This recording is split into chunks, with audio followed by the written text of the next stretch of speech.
2000 tahun yang lalu, naga jahat bernama Bahamut menyerang dunia dan hampir menghancurkannya. Dihadapkan pada musuh bersama yang tak dapat dikalahkan, dan dua kekuatan yang selalu saling bermusuhan yaitu para dewa dan iblis El akhirnya bergabung. Para dewa, malaikat dan para iblis mengepung Bahamut menggunakan kekuatan mereka untuk mengikatnya dengan rantai magis. Setelah naga itu terbelenggu, Raja para dewa, Zeus, dan Raja para iblis, Satan, turun ke medan pertempuran.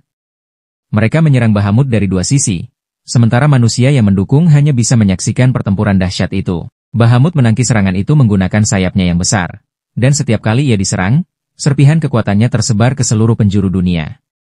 Pada akhirnya, Zeus dan Satan berhasil menyegel Bahamut. Kunci untuk membebaskannya dibagi menjadi dua bagian yaitu satu dipegang oleh para dewa, dan satu lagi dijaga oleh para iblis. Zaman pun berlalu. Di masa kini, kisah beralih pada dua pemburu hadiah yang memiliki masa lalu panjang dan rumit satu sama lain. Sosok serius bernama Kaiser, dijuluki Hammerhead, tengah mengejar seorang pemburu hadiah konyol bernama Leone Favaro di atas tembok kota. Favaro melompat dari tembok untuk melarikan diri, tetapi Kaiser tetap mengejarnya. Mereka membuat kuda-kuda, melompat dan berakrobat di seluruh kota. Dan keduanya sempat beradu pedang di udara. Pertarungan berlanjut ke jalanan kota. Favaro melempar bom asap untuk mengalihkan perhatian Kaiser, lalu meninggalkan kudanya dan melompat ke atas roda raksasa yang sedang diam. Kaiser segera menemukannya dan memutus rantai yang menahan roda itu. Roda pun mulai bergulir menuruni jalan, sementara kedua pemburu hadiah itu bertarung di atasnya. Favaro, dengan gaya santai, menggoda Kaiser hingga lawannya kehilangan fokus dan kepalanya terbentur jembatan. Akhirnya, Favaro bebas dari kejaran. Namun tiba-tiba ia menabrak sekelompok bandit yang tengah menculik wanita. Roda itu menghantam dinding dan berhenti. Favaro masih selamat, tapi kini berhadapan langsung dengan para bandit yang mengenalinya sebagai pemburu hadiah karena gelang sihir yang ia kenakan. Tak lama kemudian, Kaiser juga tiba di tempat itu. Ia sama sekali tak memedulikan para bandit karena terlalu fokus pada Favaro. Favaro segera kabur ke sebuah bar, dan Kaiser mengejarnya sambil berteriak bahwa Favaro adalah alasan ia kehilangan segalanya. Namun Favaro tak mendengarnya. Ia menembakkan anak panah, dan Kaiser berhasil menghindar, namun panah itu malah mengenai kudanya. Hewan itu mengamuk, menabrak pintu bar, lalu kabur. Kaiser pun mengejarnya keluar, sementara Favaro santai menikmati minuman dan menertawakannya. Ia bahkan berkata pada pemilik bar agar tak khawatir soal kerusakan atau tagihannya karena ia akan membayarnya setelah berhasil menangkap buronan berikutnya. Sementara itu, 3 penculik yang sebelumnya gagal membawa tawanan kembali ke markas mereka. Namun tiba-tiba, petir menyambar kereta mereka, dan menghancurkannya. Dari reruntuhan atap kereta itu, seorang gadis telanjang muncul, berdiri di tengah kilatan listrik. Para bandit terkejut melihatnya dan bertanya siapa dia. Gadis itu hanya menatap kompas sihir yang rusak di tangannya dan berkata bahwa kini ia tak bisa mencapai tujuannya. Mengira gadis itu tak berdaya, para bandit mencoba mendekat dengan niat jahat. Namun mereka tak menyadari kekuatan sejati gadis itu. Dalam sekejap, ia memusnahkan mereka semua. Malam harinya, Favaro berburu seorang bandit bertubuh besar yang menjadi target buruannya. Ia dengan cepat menyingkirkan 2 anak buahnya, lalu berhadapan langsung dengan sang pemimpin. Bandit itu memanggil beberapa iblis untuk menyerang. Favaro berpura-pura ketakutan dan kabur, membuat mereka mengejarnya. Ketika iblis itu mulai menyemburkan api, tiba-tiba genangan air di bawah kaki mereka terbakar. Dalam sekejap, semua iblis hangus menjadi abu. Sang bandit kebingungan hingga Favaro menjelaskan bahwa ia telah menyiram jalan dengan anggur kualitas tinggi, karena tahu lawannya akan menyerang dengan api. Dalam kemarahan, bandit itu menyerang Favaro. Namun Favaro bisa menghindar, dan lawannya malah terpeleset di atas mayat para iblisnya sendiri. Tubuhnya menabrak garpu baja besar dan terpaku di tempat. Dengan tenang, Favaro mengaktifkan sihir pada gelangnya, dan tubuh sang bandit berubah menjadi kartu sihir koleksi, seperti ia menangkap seekor monster langka. Setelah itu, Favaro menuju kereta mewah untuk melanjutkan perjalanannya dengan senyum khasnya yang menandakan petualangan baru akan segera dimulai. Favaro kemudian bertemu dengan dewa pemabuk bernama Bacchus, yang ditemani seekor bebek bicara. Bacchus adalah majikan Favaro, dan ia menerima kartu sihir berisi bandit gorila sebagai bukti hasil tangkapan. Sebagai gantinya, ia menyerahkan uang hadiah kepada Favaro. Dengan uang itu, Favaro segera mengadakan pesta di bar. Ia minum, menggoda beberapa perempuan buruk rupa, dan melebihkan kisah petualangannya di depan semua orang. Di tengah pesta itu, ia membual bahwa tujuan selanjutnya adalah kota berbahaya bernama Helheim, tempat yang bahkan para pemburu hadiah enggan datangi.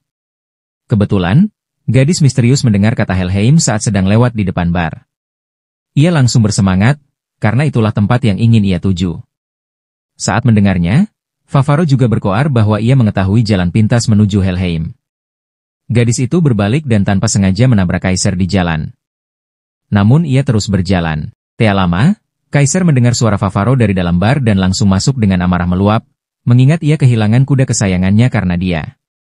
Kaiser berusaha mencabut pedangnya, tapi Favaro bergerak cepat dan menahannya.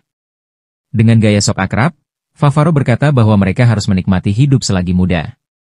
Ia lalu memperkenalkan Kaiser kepada para perempuan di bar, sambil mengatakan bahwa pria itu lebih kaya dan lebih gagah darinya.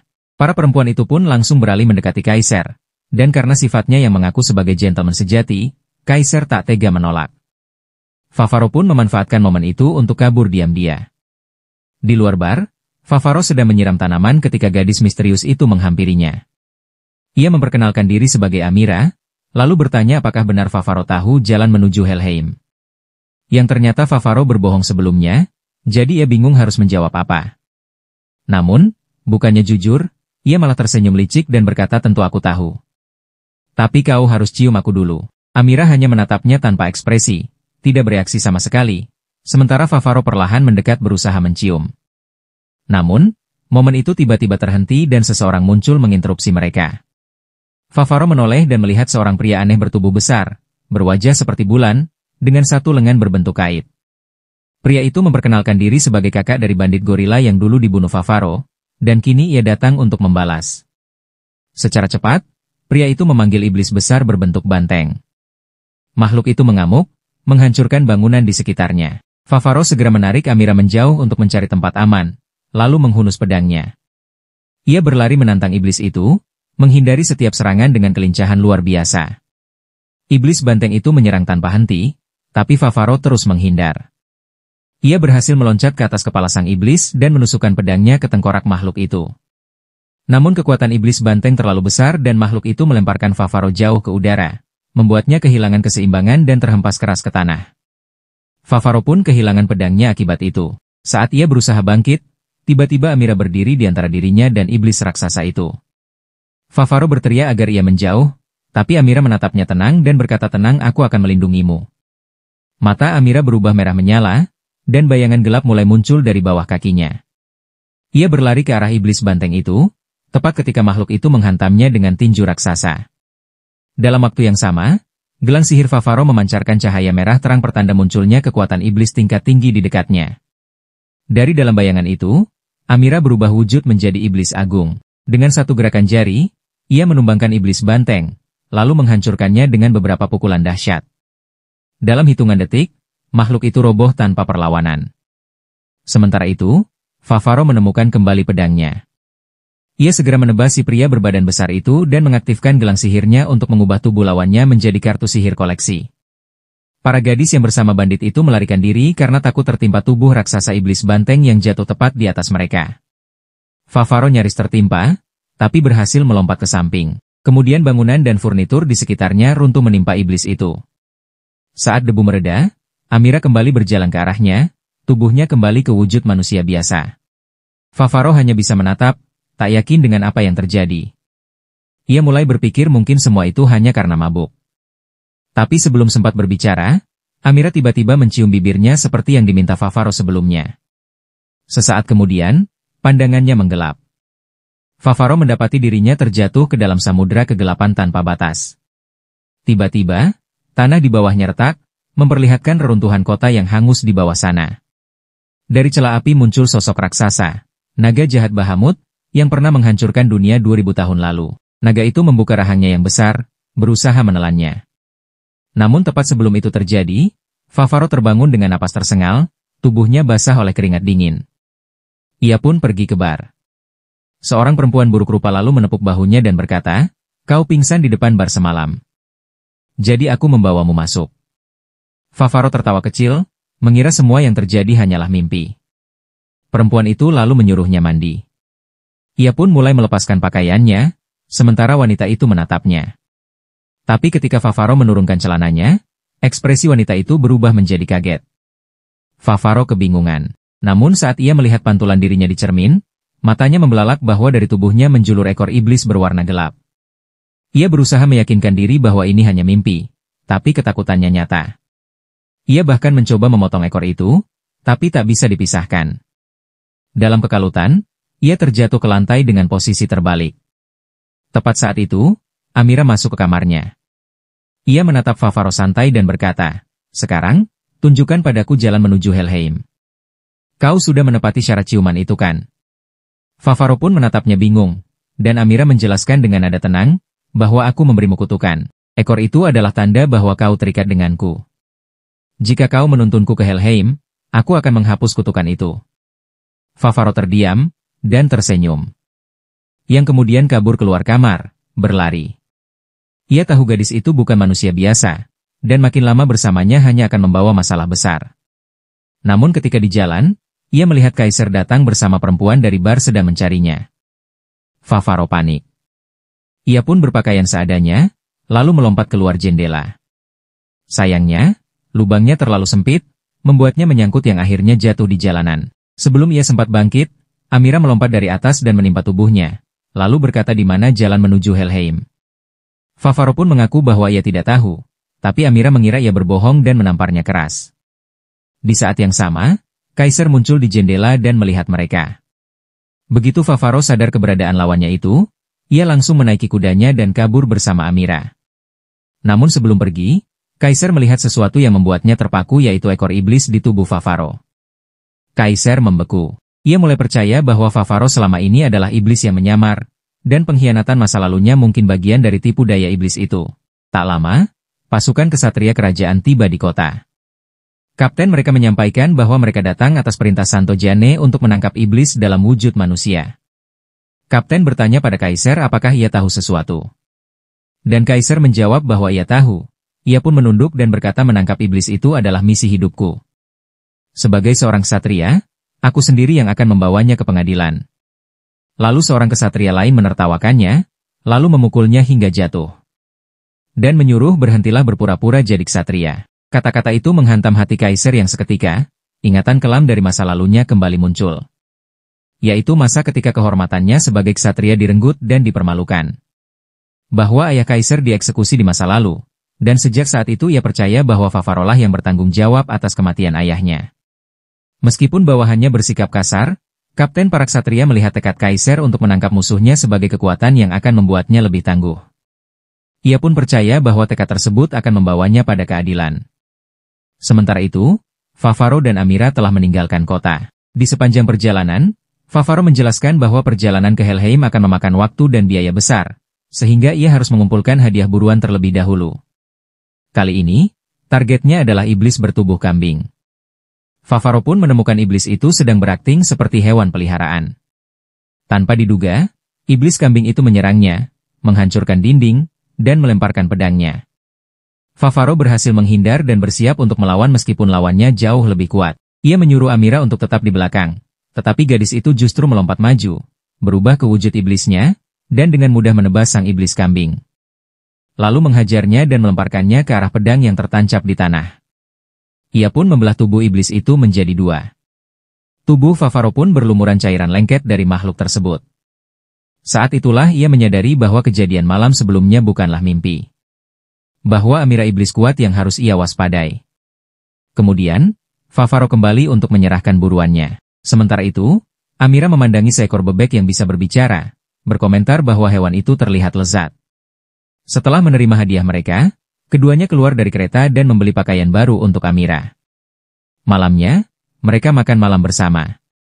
Amira menikmati setiap gigitan dan menjilat jarinya bersih karena belum pernah merasakan makanan sana itu. Ia penasaran dengan minuman beralkohol yang langsung mabuk setelah hanya satu teguk. Malam itu, Amira menari dengan riang mengikuti musik, menikmati kebebasan yang jarang ia rasakan. Setelahnya, ia berlari menuju kolam terdekat, melompat ke dalam air, dan menatap bintang-bintang di langit malam sambil merasakan dinginnya air. Favaro, yang berdiri menganggap ini kesempatan sempurna untuk membunuh Amira dan mematahkan kutukannya. Namun, ia tak bisa melakukannya karena gelangnya tidak bersinar, tanda bahwa Amira bukan ancaman. Saat Amira hampir menyadari keberadaannya, Favaro menutupi niatnya dengan mengajaknya saling memperkenalkan diri. Ia menyebutkan namanya terlebih dahulu, lalu Amira pun memperkenalkan diri dan mengatakan bahwa ia harus pergi ke Helheim untuk mencari ibunya. Ia pun sedih ketika mengenang sosok sang ibu yang samar di ingatannya. Dekian satu-satunya kenangan yang ia miliki hanyalah sebuah liontin yang menjadi penghubung antara dirinya dan ibunya. Favaro masih mencerna kisah itu yang tiba-tiba Kaiser muncul dari belakangnya. Favaro terkejut hingga menjatuhkan pedangnya, sementara Kaiser menuduhnya sebagai iblis dan bersumpah akan membunuhnya. Ia hendak menyerang, tapi Amira datang dan berdiri di antara mereka. Kaiser terpesona oleh kecantikan Amira dan membeku sejenak memberi kesempatan bagi Favaro untuk menendangnya dengan keras hingga terjatuh. Favaro lalu kabur bersama Amira, meninggalkan Kaiser yang masih terpana oleh sosok gadis itu. Keesokan harinya, saat Favaro sedang memilih buah di pasar, pasukan ksatria kerajaan lewat. Kapten mereka bertanya apakah ada yang melihat iblis bersayap satu yang menyamar sebagai manusia dan mencuri kunci dewa. Favaro memanfaatkan kesempatan itu dan melaporkan Amira demi sejumlah uang. Sementara itu, Amira menunggu sendirian, murung memikirkan ibunya. Para ksatria akhirnya menemukan dan mengejarnya. Ia berubah ke wujud iblis untuk melawan, namun mereka menggunakan formasi sihir khusus untuk menahannya, sementara wakil kapten bersiap memberikan serangan terakhir. Favaro mengamati semuanya dari kejauhan. Dalam pikirannya, jika para ksatria membunuh gadis iblis itu, kutukannya akan hilang. Ia tidak peduli lagi pada kepercayaan atau tujuan Amira dan ia hanya ingin bebas. Namun, kudanya yang memiliki ikatan dengan Amira tiba-tiba berbalik arah dan berlari menuju tempat pertarungan. Para ksatria terus menekan Amira dengan sihir suci, tetapi serangan itu sama sekali tidak mempan. Di saat genting kuda Favaro menendang beberapa ksatria hingga terlempar dan menjatuhkan Favaro di hadapan Amira. Bom asap yang ia bawa jatuh dari saku, menimbulkan kabut tebal yang menutupi pandangan musuh. Tak ada pilihan lain dan Favaro melarikan diri lagi bersama Amira. Namun, saat mereka mencoba menyeberangi jembatan, mereka mendapati pasukan ksatria telah mengepung mereka dari semua arah. Pasukan ksatria mengepung mereka dari kedua sisi jembatan. Wakil kapten menatap Favaro dan berkata bahwa ia akan dihukum karena berkhianat. Namun, Favaro malah mengeluarkan busur silang dan menjadikan Amira sebagai sandera. Ia berbisik bahwa mereka akan melompat ke sungai di bawah untuk melarikan diri, dan Amira pun mengangguk setuju. Kapten ksatria melihat liontin yang tergantung di leher Amira dan segera memerintahkan anak buahnya untuk tidak menembak, karena mereka memerlukannya. Favaro kemudian menembaki tali-tali penopang jembatan hingga akhirnya Amira menginjak papan yang sudah longgar. Jembatan pun runtuh, dan mereka berdua jatuh langsung ke sungai deras di bawahnya. Kapten hanya bisa menyaksikan keduanya jatuh, lalu mengeluarkan liontin serupa dari balik zirahnya yang menandakan adanya hubungan misterius di antara mereka. Akibat pelarian itu, harga buruan kini ditetapkan untuk Favaro dan Amira. Kaiser menerima kabar tersebut dan bersumpah akan menangkap Favaro sekaligus menyelamatkan Amira. Sementara itu, Favaro dan Amira telah tiba di tebing tinggi yang mana mereka bisa melihat tujuan berikutnya yaitu kota berkabut Nebel. Amira ingin segera melanjutkan perjalanan ke Helheim, tetapi Favaro ingin beristirahat sebentar dan mencari buruan baru agar bisa menambah persediaan. Namun, Amira tidak memberinya waktu istirahat dan terus menariknya. Saat mendaki tebing curam untuk mencari tanaman obat langka, Favaro pun diserang oleh monster ular raksasa. Ia berayun di antara bebatuan sambil menembakkan busur silangnya dan mengenai mata sang monster hingga buta. Setelah turun dengan selamat, Favaro menendang bangkai monster itu dengan puas. Amira yang menontonnya bertanya apakah rumput yang ia ambil itu enak dimakan. Favaro menjelaskan bahwa itu adalah ramuan obat penting untuk misi mereka berikutnya. Malam harinya, ketika ia menyiapkan obat dari ramuan itu, Favaro baru menyadari bahwa Amira punya sayap. Ia bertanya, mengapa ia tidak terbang saja untuk mengambil ramuan itu tadi? Amira lalu membuka sayap yang tersisa dan menjawab pelan, aku kehilangan satunya. Ia menceritakan bahwa beberapa waktu lalu, ia menyusup ke istana para malaikat atas perintah tuannya untuk mencari kunci dewa. Ia berhasil menemukannya dan menyerapnya ke dalam tubuhnya, tetapi hal itu memicu alarm para penjaga istana. Mereka pun menyerangnya dari segala arah, dan dalam pertempuran itu ia menerima serangan hebat yang membuatnya jatuh. Saat itulah ia berhadapan langsung dengan prajurit terkuat di antara para malaikat. Amira berhasil selamat dari pertarungan itu, namun kehilangan satu sayapnya. Favaro mendengarkan dengan serius, teringat bahwa para ksatria juga sempat membicarakan tentang kunci dewa. Ia lalu bertanya di mana benda itu sekarang. Amira menatapnya dan berkata, di dalam diriku. Favaro mencoba mengintip dengan alasan ingin memastikan, tetapi langsung mendapat tamparan keras. Amira menjelaskan bahwa ia telah menyerap jiwa dari kunci dewa itu dan kini, dialah kunci dewa itu sendiri. Sementara itu, Kaiser terus mengejar Favaro hingga memasuki hutan lebat yang diselimuti kabut tebal. Dalam keadaan setengah pingsan, ia mengira melihat Favaro di depannya dan langsung berlari menyerang. Namun, tanah di bawahnya longsor, membuatnya terguling dan terbentur hingga tak sadarkan diri. Beruntung, seseorang menemukannya dan menyeretnya ke kota berkabut nebel. Ketika Kaiser terbangun, ia masih setengah linglung dan mengira boneka kain di sampingnya adalah Favaro. Ternyata seorang gadis bernama Rita yang menolongnya dan memintanya berbaring karena lengannya patah. Tak lama kemudian, kedua orang tua Rita datang. Ayahnya, yang juga tabib desa, mengatakan bahwa ialah yang telah menyembuhkan luka Kaiser. Mereka mengundangnya makan malam, lalu meminta bantuan. Mereka bercerita bahwa akhir-akhir ini banyak monster menyerang ladang dan menculik anak-anak desa. Kini, hanya Rita anak yang tersisa. Sebagai balas budi, Kaiser bersumpah akan membasmi monster itu. Namun, Rita yang terkenal nakal malah lari berteriak bahwa makanan yang disajikan dipenuhi belatung. Kaiser mengejarnya untuk berbicara baik-baik dan mengetahui bahwa gadis itu tidak bahagia dengan keluarganya. Untuk menenangkannya, Kaiser mulai bercerita tentang masa lalunya. Ia lahir dari keluarga ksatria dan menjalani latihan keras sejak kecil. Ia mengaku dulu membenci ayahnya dan selalu memberontak. Suatu hari, ayahnya mendapat tugas penting untuk mengawal upeti kerajaan. Namun, rombongan mereka disergap oleh bandit, dan upeti itu berhasil dicuri. Akibat kejadian itu membuat ayah Kaiser digantung hingga mati. Keluarga mereka pun dicabut dari status bangsawan dan diusir dari kerajaan. Tak lama, ibunya pun bunuh diri karena tidak tahan akan keadaannya. Sejak saat itu, Kaiser menyadari bahwa ia seharusnya lebih menghargai keluarganya semasa mereka masih hidup. Ia menasihati Rita agar tidak menjadi seperti dirinya. Namun, gadis kecil itu hanya menatapnya sekilas, lalu menendang lengannya yang masih cedera sambil berkata bahwa ceritanya terlalu membosankan. Keesokan paginya, Kaiser bersama penduduk desa bersiap menghadapi monster yang menyerang ladang dan menculik anak-anak. Ketika monster itu muncul, ia memanggil nama Kaiser, membuat sang ksatria semakin marah. Kaiser langsung menyerang, tapi monster itu dengan mudah menghindar dari semua tebasannya, lalu melemparkan bom asap. Dalam kekacauan itu, monster tersebut mendekati Kaiser dan memasukkan ramuan ke dalam mulutnya. Kemudian, kabut yang menutupi pikirannya perlahan hilang. Saat pandangannya kembali jelas, ia terkejut mengetahui bahwa monster yang ia lawan ternyata adalah Favaro. Favaro menyeringai dan berkata agar Kaiser berterima kasih karena ramuan itu adalah obat anti-ilusi buatan rumahnya sendiri. Kaiser pun bingung dan menatap sekeliling. Lalu Favaro memintanya untuk melihat lebih dekat. Betapa terkejutnya Kaiser saat mendapati bahwa seluruh penduduk desa sebenarnya adalah mayat hidup yang membusuk. Tubuh mereka penuh belatung, dan bangunan di sekelilingnya hanyalah reruntuhan. Satu-satunya manusia hidup di tempat itu adalah Rita yang ternyata dialah dalang di balik semua ini. Kaiser mual dan muntah setelah menyadari bahwa makanan yang ia santap semalam ternyata hanyalah bubur lumpur bercampur belatung. Favaro kemudian mengeluarkan poster buronan bertuliskan, Rita, sang necromancer, dan menyatakan bahwa ia akan menangkapnya untuk dijadikan bounty. Rita segera melantunkan mantra, membuat para zombie menjadi ganas. Favaro menyerahkan selembar sapu tangan yang telah direndam dalam ramuan anti-ilusi kepada Kaiser agar pikirannya tetap jernih. Bersama Amira, Favaro mulai menebas zombie satu persatu. Kaiser yang kini sadar bahwa lengannya sebenarnya tidak patah menjadi sangat marah karena merasa dibodohi. Ia menyerang zombie-zombie itu dengan penuh amarah.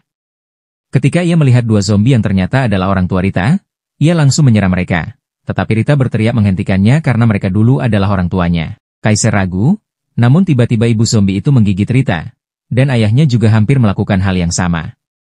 Dalam kepanikan, Kaiser akhirnya membunuh kedua zombie tersebut untuk menyelamatkannya. Rita pun menjatuhkan buku sihirnya, dan Favaro segera menembaknya dengan busur silang. Buku itu terbakar dengan api ungu terang, lalu berubah wujud menjadi iblis sesungguhnya dan target buruan Favaro yang sebenarnya. Ia pun menangkap iblis itu dan menjadikannya kartu koleksi. Setelah itu, Favaro menjelaskan bahwa kota tersebut telah diserang iblis 200 tahun lalu dan hancur total. Rita adalah satu-satunya yang selamat, dan sejak itu ia menggunakan buku sihir itu untuk menghidupkan kembali para penduduknya dan hidup dalam ilusi selama 2 abad. Favaro menyarankan Kaiser agar meninggalkan gadis itu karena ia telah digigit zombie dan akan segera berubah. Kaiser hanya bisa menangis saat melihat Rita perlahan berubah menjadi mayat hidup. Namun, Ternyata hal itu justru memberinya kekuatan baru. Rita tidak sepenuhnya kehilangan kesadarannya dan ia berevolusi menjadi necromancer tingkat tinggi dan memutuskan untuk ikut Kaiser dalam perjalanannya. Sementara itu, Favaro menyerahkan kartu koleksi iblis kepada Bacchus, yang memberinya hadiah uang sekaligus menunjukkan beberapa poster buronan baru.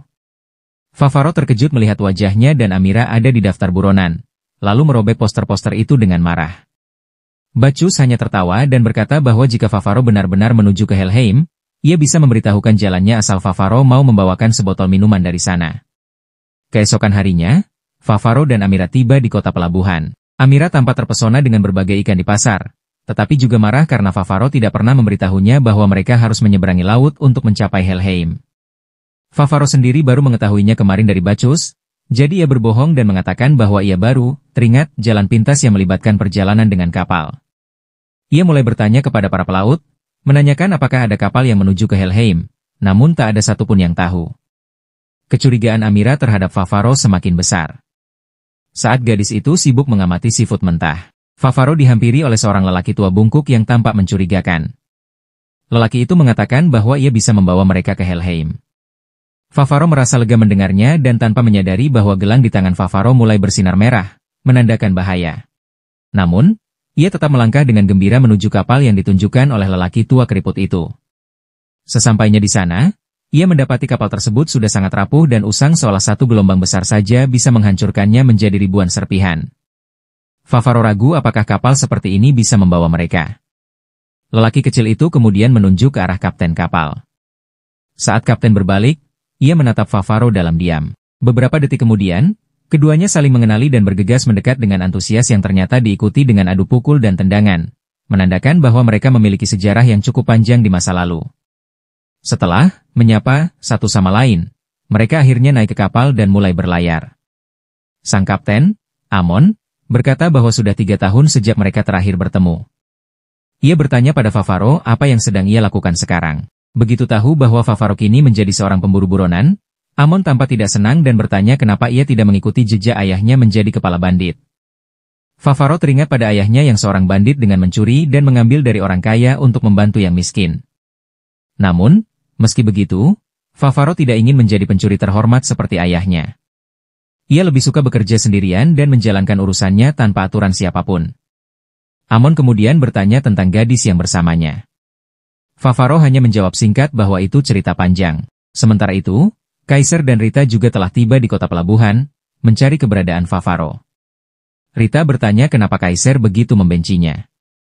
Ia hendak menjawab, namun tiba-tiba lelaki tua keriput yang sama mendekat dan menanyakan apakah Kaiser sedang mencari seseorang. Lelaki itu lalu mengajaknya naik ke kapal lain yang ternyata berlayar ke arah yang sama dengan kapal Favaro. Dalam perjalanan, Rita meminta Kaiser melanjutkan ceritanya. Ia pun menjelaskan bahwa dulu, ia dan Favaro adalah teman masa kecil. Favaro mengaku sebagai anak tukang kayu, dan Kaiser mempercayainya sepenuhnya. Ia bahkan sering bercerita tentang ayahnya tanpa tahu bahwa Favaro menggunakan informasi itu untuk menipu. Ternyata, Favaro adalah putra bandit yang pernah menyerang rombongan ayahnya, peristiwa yang berujung pada eksekusi sang ayah. Sejak saat itu, Kaiser menyimpan dendam mendalam pada Favaro, yang dianggapnya telah menghancurkan hidupnya. Saat itu juga, kapal mereka diserang oleh para bajak laut. Mereka menuntut Kaiser menyerahkan semua barang berharganya dan melompat ke laut. Menyadari bahwa dirinya telah dijebak oleh lelaki tua tadi, Kaiser segera melawan. Dengan keahlian pedangnya, ia menumbangkan sebagian besar bajak laut dengan mudah. Namun, ketika pemimpin bajak laut menyandera Rita dan memaksanya menjatuhkan pedang, tapi Rita malah menggigit tangan pemimpin bajak laut itu, membuatnya menjerit kesakitan. Di sisi lain, Favaro sedang tertidur lelap dan kembali bermimpi tentang kota yang hancur dan seekor naga raksasa bernama Bahamut. Ia terbangun dengan keringat dingin dan melihat kawanan ikan terbang di samping kapal, sementara Amira bermain dengan mereka. Favaro kemudian menggambar sketsa sederhana Bahamut di lantai dan bertanya apakah Amira mengenalinya, namun gadis itu menggeleng. Favaro mulai kesal, sampai Amon memanggilnya untuk minum dan makan. Mendengar kata makanan, Amira langsung berlari ke kabin terlebih dahulu. Sambil makan, Favaro dan Amon berbincang tentang masa lalu yaitu tentang misi terakhir mereka bersama ayah Favaro. Dan mereka pernah mencuri upeti raja, tapi tanpa sadar di dalamnya terdapat batu permata kuat yang memanggil iblis. Iblis itu membantai seluruh kelompok mereka, dan hanya Amon yang selamat berkat bantuan ayah Favaro. Tak lama setelah itu, Amira bertanya apa itu, ayah. Favaro menjelaskan bahwa ayah adalah suami dari ibu seseorang. Amira mengaku tidak tahu apakah ia memiliki ayah, namun Favaro meyakinkannya bahwa setiap orang pasti punya ayahnya saja. Beberapa pergi dengan alasan membeli susu dan tak pernah kembali. Tiba-tiba, kapal bergetar hebat. Seekor monster kepiting raksasa muncul dari laut dan menghantam lambung kapal, merobek sebagian besar bagiannya. Favaro mencoba menyerang, tapi serangannya tak berpengaruh. Saat monster itu hendak menyerangnya balik, Amira berubah menjadi wujud iblisnya dan dengan cepat mengalahkan monster tersebut. Ia bahkan mengambil otaknya untuk dimakan, meski ternyata rasanya tidak seenak yang ia bayangkan. Amon dan para awak kapal yang lain menyaksikan itu dengan ngeri. Mereka langsung menatap Favaro dan menuntut penjelasan. Favaro mencoba membela diri dan mengatakan bahwa bukan iblis tetapi semua orang sudah melihat ekornya. Amon pun hanya menatapnya. Tiba-tiba, seutas tali meluncur turun dan melilit tubuh Favaro, mengangkatnya ke udara. Kemudian, pasukan manusia ikan datang dan menodongkan senjata mereka ke arah Amira. Saat itulah Amon akhirnya mengungkapkan jati dirinya bahwa ia ternyata juga seorang iblis. Ia pun mengaku telah menipu Favaro karena ingin menangkapnya dan mendapatkan hadiah buronan atas namanya. Amon juga mengungkap bahwa ialah otak di balik perampokan upeti kerajaan 3 tahun lalu. Dialah yang memanggil iblis dari permata itu, dan sebagai imbalan, ia sendiri dikutuk menjadi iblis. Mendengar itu, Favaro marah besar menyadari bahwa Amon telah mengkhianati ayahnya. Namun Amon hanya tertawa dingin. Amira berteriak agar Favaro melarikan diri. Ia segera menjatuhkan beberapa bom asap untuk mengacaukan situasi. Di tengah kekacauan itu, mereka tak menyadari bahwa sebuah kapal lain sedang mendekat, yaitu kapal yang ditumpangi Kaiser dan Rita. Kini, Rita telah mengubah seluruh penumpang kapal menjadi zombie dan mengendalikan mereka dengan tongkat sihirnya. Ia mempercepat laju kapal dan menabrakannya ke kapal tempat Favaro dan Amira berada. Tubrukan keras itu membuat kapal berguncang hebat. Kaiser segera naik ke kapal dan mulai mencari Favaro. Amon pun menatapnya tajam, berkata bahwa ia sendiri yang akan menangkap Favaro dan mengambil hadiahnya. Ia memerintahkan pasukan manusia ikannya untuk menyerang Kaiser, tapi tiba-tiba pasukan zombie milik Rita menyerbu dari belakang, menciptakan kekacauan total di geladak kapal.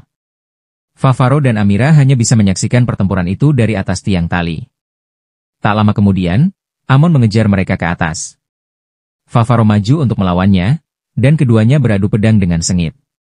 Saat pertarungan memanas, Amon tiba-tiba mengeluarkan meriam sihir dari tangannya dan menembakkan ledakan kuat. Favaro pun berhasil menghindari tembakan pertama dan bergelantungan di tali kapal.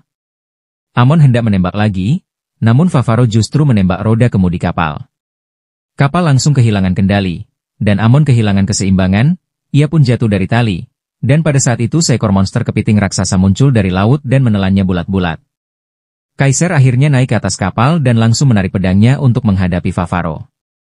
Namun, sebelum mereka bertarung, kilat raksasa menyambar dari langit, hampir menghancurkan kapal. Dari balik awan, tentakel raksasa turun dan melilit kapal sebelum menembakkan petir ke arah Amira dan Kaiser.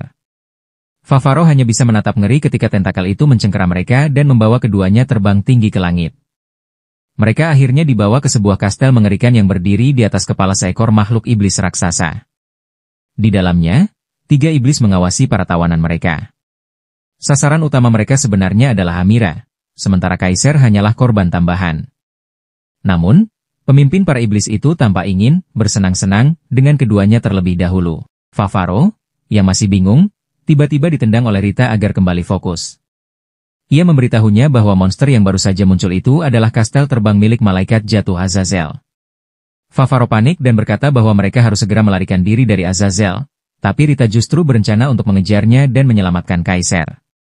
Ketika Favaro mengeluh, Rita memukulnya dengan bol booster 3000 miliknya hingga ia menyerah.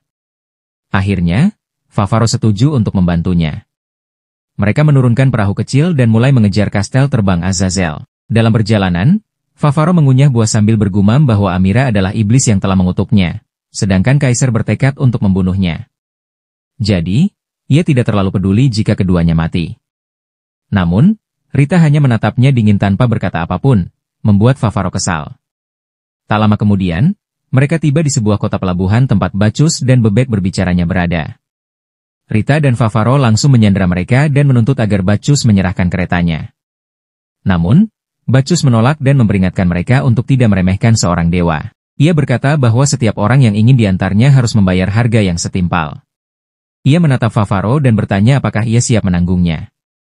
Sebagai jawaban, Favaro menusukkan pisau ke gelang pemburu buronannya sendiri, menunjukkan tekadnya. Aksi itu membuat Bacchus ketakutan dan ia tidak menyangka Favaro akan melakukan hal seperti itu.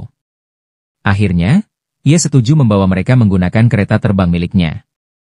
Di dalam kereta, Bacchus menjelaskan bahwa Azazel adalah tangan kanan Lucifer, pemimpin para malaikat jatuh. Ia yakin Azazel sedang menuju Kagus, ibu kota para iblis. Bacchus kemudian menurunkan mereka di sebuah tempat mistis bernama Lembah Pedang, wilayah penuh pulau terapung dan kawanan Waif. Lembah itu harus mereka lewati untuk mencapai Kagus. Setelah memberikan peringatan terakhir, Bacchus meninggalkan mereka. Favaro menggendong Rita di dalam ransel dan menembakkan harpun ke arah kastel terbang raksasa untuk memanjatnya. Tapi ia terus menggerutu, menyalahkan Amira karena telah menyeretnya ke dalam situasi gila ini.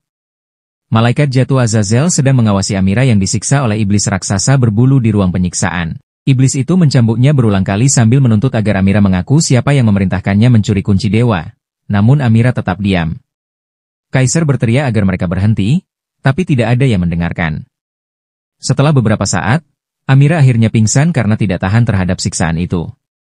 Kaiser berteriak marah dan berkata bahwa mereka tidak akan pernah mendapatkan jawaban apapun darinya, karena Amira hanyalah gadis polos yang ditipu oleh seorang iblis bernama Favaro.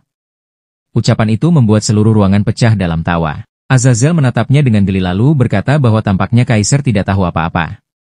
Ia kemudian mengungkap kebenaran bahwa Amira adalah iblis yang mencuri kunci dewa dari istana para dewa.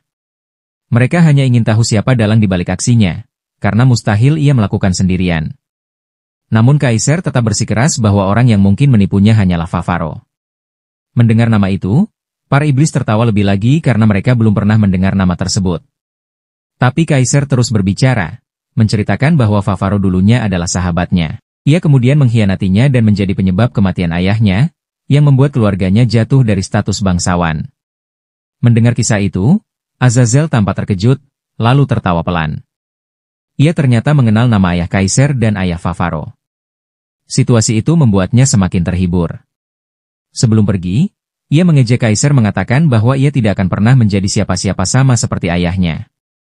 Sementara itu, Favaro dan Rita telah berhasil menyusup ke dalam kastel dan tengah bertarung melawan para prajurit tengkorak untuk mencari teman mereka. Dari ruang pengamatan, Azazel memperhatikan mereka melalui sihirnya dan menganggap pemandangan itu menghibur. Untuk membuatnya lebih menarik, ia memerintahkan agar Kaiser dikeluarkan dari kurungan dan diberi kesempatan membalas dendam dengan cara membunuh Favaro. Favaro tiba-tiba terhisap ke dalam jebakan sihir yang memisahkannya dari Rita, lalu dijatuhkan ke ruang penyiksaan tempat Amira disekap. Begitu melihat Amira tergantung di roda penyiksaan, ia segera mencoba menolongnya namun seketika sebuah teriakan terdengar dari atas. Kaiser jatuh dari saluran udara di langit-langit, menjerit menyebut nama Favaro sebelum langsung menyerangnya. Favaro berusaha menenangkannya, mengatakan bahwa mereka bisa melanjutkan perkelahian setelah menyelamatkan Amira dan keluar dari tempat ini. Tapi Kaiser tak mendengarkan.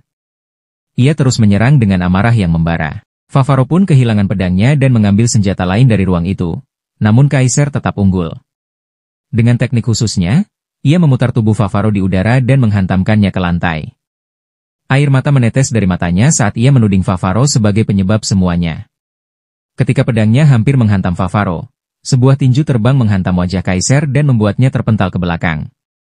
Ternyata Rita baru saja tiba dan ia menggunakan tangan mekaniknya untuk menghentikan perkelahian bodoh itu. Kaiser terkejut melihatnya dan bertanya mengapa ia ada di sana. Rita menjawab bahwa mereka datang untuk menyelamatkannya dan juga Amira. Di ruang pengamatan, Azazel yang melihat semua itu tertawa pelan. Meskipun bawahannya yang berwujud wanita anjing menasihatinya untuk segera menyingkirkan semua hama itu, Azazel justru memutuskan untuk menunggu sampai akhir. Sementara itu, kastel iblis yang mereka tumpangi mulai bergetar hebat. Pintu menuju Cidus, dunia iblis, terbuka lebar dan makhluk raksasa yang menjadi fondasi kastel mulai bergerak masuk.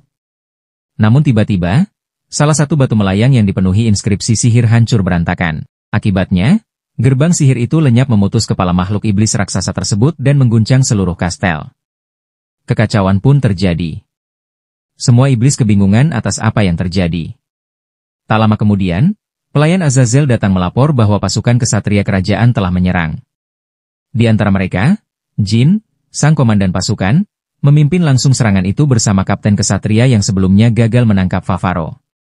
Sang kapten meyakinkan Jin bahwa Amira pasti ditahan di dalam kastel terbang itu, dan Jin pun memberi perintah untuk menyerang. Ratusan ketapel melepaskan batu-batu besar yang dilapisi sihir api ke arah makhluk iblis raksasa. Ledakan demi ledakan mengguncang udara, namun makhluk itu segera membalas dengan kekuatan petir yang mematikan. Dan serangan para kesatria tidak berpengaruh sama sekali. Jin kemudian memerintahkan penunggang naga untuk menembus pertahanan dan masuk ke kastel, dengan misi utama, menangkap Amira. Di dalam kastel, Favaro dan temannya akhirnya berhasil melepaskan Amira dari roda penyiksaan. Namun saat mereka hendak melarikan diri, getaran keras kembali mengguncang tempat itu. Iblis berbulu raksasa yang tadi menyiksa Amira muncul kembali atas perintah Azazel. Ia terkejut mendapati roda penyiksaan kosong dan tanpa sadar bahwa Rita telah menyembunyikan Amira di balik sebuah pilar batu. Favaro melihat situasi genting itu dan ia menemukan beberapa roda gigi dan rantai besar yang mungkin bisa ia manfaatkan untuk membuat rencana penyelamatan yang nekat. Favaro menyadari bahwa cara untuk keluar dari situasi itu adalah dengan memanfaatkan roda gigi raksasa di sekitar mereka. Ia memutar otaknya lalu memohon bantuan Kaiser dan hanya untuk kali ini. Kaiser terdiam sejenak, lalu mengangguk pelan. Bersama-sama, mereka mengatur rencana sederhana namun nekat. Dengan kekuatan gabungan, mereka melepaskan roda gigi raksasa dan mengayunkannya ke arah iblis berbulu itu. Roda besi menghantam tubuh raksasa tersebut, membuatnya terhuyung. Mereka segera mengaktifkan mekanisme di dinding yang membuka jalan keluar.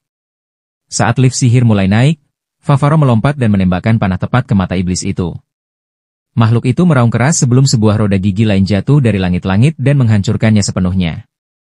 Begitu keluar dari ruang penyiksaan, mereka terkejut melihat kastel terbang itu sedang diserang dari luar. Ledakan dan bola api menghujani udara. Jalan keluar tampak mustahil. Saat itulah Azazel muncul di hadapan mereka, matanya menatap lurus ke arah Amira. Favaro langsung membeku. Ia mengenali wajah iblis itu yang telah membunuh ayahnya. Namun sebelum ia sempat bereaksi, Azazel mengibaskan tangannya.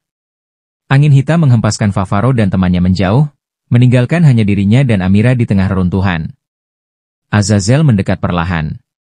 Berkata akhirnya kita bertemu, pencuri kecil, katanya dingin.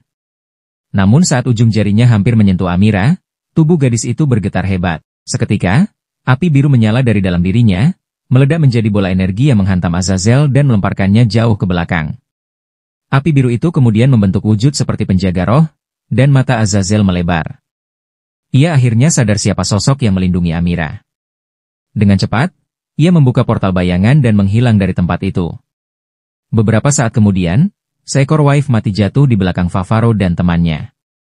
Pasukan kesatria kerajaan semakin menggencarkan serangan.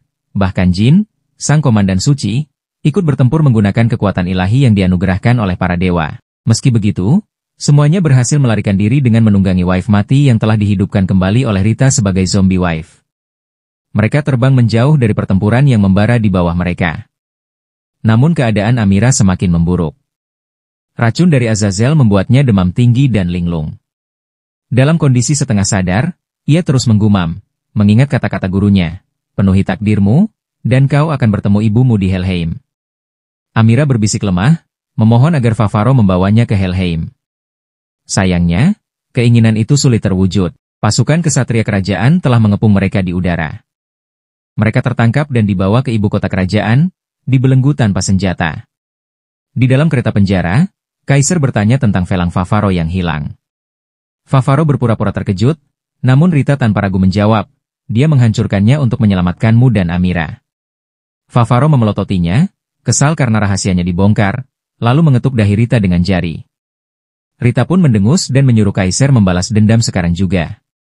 Untuk mengalihkan suasana, Rita bertanya pelan, kenapa Amira ingin ke Helheim padahal tempat itu tertutup es dan tak bisa ditinggali. Favaro menjawab, karena ibunya ada di sana.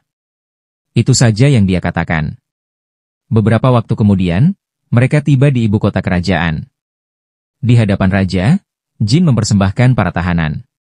2 prajurit menyeret Amira dan menjatuhkannya di depan singgasana. Sang raja menatapnya dengan ragu. Bahwa dia tidak tampak seperti iblis bahkan batu permata pemburu buronan tidak bereaksi terhadap keberadaannya. Namun tiba-tiba, 3 malaikat agung turun dari langit, bersinar terang di tengah aula istana. Pemimpin mereka berbicara, bahwa Amira memiliki kekuatan untuk berubah menjadi malaikat dan iblis sesukanya. Dan itulah ia mampu mencuri kunci dewa. Ia mengulurkan tangan, dan api hitam menyelimuti tubuh Amira. Gadis itu menjerit kesakitan saat wujud iblisnya muncul dengan sayap gelap dan aura panas. Sesaat kemudian api itu padam, dan Amira kembali ke wujud manusia sebelum pingsan. Salah satu malaikat berkata, karena ia iblis, kami tak bisa membawanya ke surga. Maka, jagalah dia dengan aman di sini, Yang Mulia. Sang raja pun mengangguk penuh hormat dan bertanya bagaimana Favaro dan yang lain. Ia sempat berpikir untuk mengeksekusi mereka, tapi malaikat pemimpin menahannya, bahwa jika kematian mereka mungkin mengguncang hati Amira dan menimbulkan bencana bagi dunia. Sebelum pergi, sang malaikat menunjukkan visi gaib, yaitu segel Bahamut yang melemah karena kunci dewa telah dipindahkan dari tempatnya. Ribuan malaikat kini berjuang mempertahankan penghalang di sekitar Bahamut agar kunci itu tak kembali padanya. Setelah para malaikat menghilang dalam cahaya, Raja memerintahkan agar Favaro dan kawannya dibebaskan dari rantai mereka. Favaro segera mendekat dengan senyum lebar dan mencoba menjabat tangan Raja sebagai tanda terima kasih. Para kesatria langsung menariknya dan menghajarnya karena bersikap kurang ajar. Dua pelayan berusaha menenangkan Amira dan membantunya beristirahat di kamarnya. Namun gadis itu terus memberontak. Ia menolak keras untuk tinggal di sana dan ia ingin pergi ke Helheim, tempat yang diyakininya sebagai rumah ibunya. Favaro menahan bahunya. Bahwa kau belum bisa kemana-mana sekarang. Bahkan berdiri pun sulit. Amira pun menangis tak menerima. Dengan wajah kesal, Favaro menarik turun celananya sedikit dan memperlihatkan ekor merah yang tumbuh di punggung bawahnya. Dan berkata, aku hanya berjanji karena kau mengutukku dengan ini. Semua orang di ruangan itu langsung terdiam, terkejut melihat pemandangan tersebut. Namun Rita memperhatikan lebih dekat dan bergumam, bahwa ini cuma efek sihir biasa. Favaro menatap Amira tajam. Bahwa ia tidak akan pergi ke Helheim. Kalau kau memang ingin ke sana, pergilah sendiri. Amira terdiam sejenak, lalu menamparnya keras di wajah. Air matanya mengalir deras sebelum ia berlari masuk ke kamarnya dan menutup pintu. Wakil Kapten Kesatria segera datang, menempelkan segel sihir di pintu untuk mengurungnya. Namun sebelum mereka sempat beristirahat, lonceng peringatan tiba-tiba berdentang keras di seluruh kota. Dan itu tanda serangan iblis. Di kejauhan, 3 makhluk raksasa muncul dari kabut dan mulai melangkah menuju kota. Para kesatria segera memanggil golem raksasa yang diberkahi kekuatan ilahi untuk menghadang mereka. Pertempuran dahsyat pun terjadi di luar tembok. Golem-golem suci itu hanya mampu menahan laju para iblis untuk sesaat. Lalu Senjane maju ke depan, mengangkat pedangnya ke langit. Cahaya ilahi berkumpul di ujung bilahnya sebelum meledak menjadi ribuan berkas sinar yang menembus tubuh para iblis sekaligus. Dalam sekejap, ketiga raksasa itu musnah, hanya menyisakan abu yang terbawa angin. Favaro yang menyaksikannya tak bisa menahan kekagumannya. Malam harinya, pesta besar diadakan untuk merayakan kemenangan para kesatria. Istana dipenuhi tawa, musik, dan minuman. Favaro, seperti biasa, mabuk berat dan menggoda setiap wanita yang lewat. Sementara itu, Kaiser dan Rita duduk di pojok ruangan, sedang mengisi perut. Rita meliriknya dan bertanya santai, kenapa kau bisa hidup tenang di sini? Tidak ada niat membalas dendam pada Favaro. Kaiser hanya mendengus, dan melanjutkan makannya tanpa menjawab. Rita menghela napas dan memutuskan kembali ke kamar lebih dulu. Di sisi lain, Amira menangis sendirian di kamarnya. Ia memeluk lutut, teringat pada wajah ibunya yang samar dalam ingatan. Tiba-tiba pintu kamarnya terbuka pelan. Seorang pria berkerudung masuk tanpa suara. Dan mengasihi Amira. Ia lalu berbalik dan berjalan pergi. Amira, yang tersentuh oleh kata-katanya, berdiri perlahan dan mengikutinya. Pada saat yang sama, Rita baru saja kembali ke kamar. Ia mendapati pintu kamar Amira terbuka dan para penjaga di depan pintu tergeletak tak sadarkan diri. Sementara itu, Favaro yang mabuk berat berjalan keluar ke dinding benteng untuk mencari udara segar. Tak lama Kaiser muncul, melihatnya tertidur dengan botol di tangan. Ia menatapnya, lalu mengeluarkan pisau kecil yang dicurinya dari pesta. Namun sebelum ia sempat melakukan apapun, Favaro membuka matanya.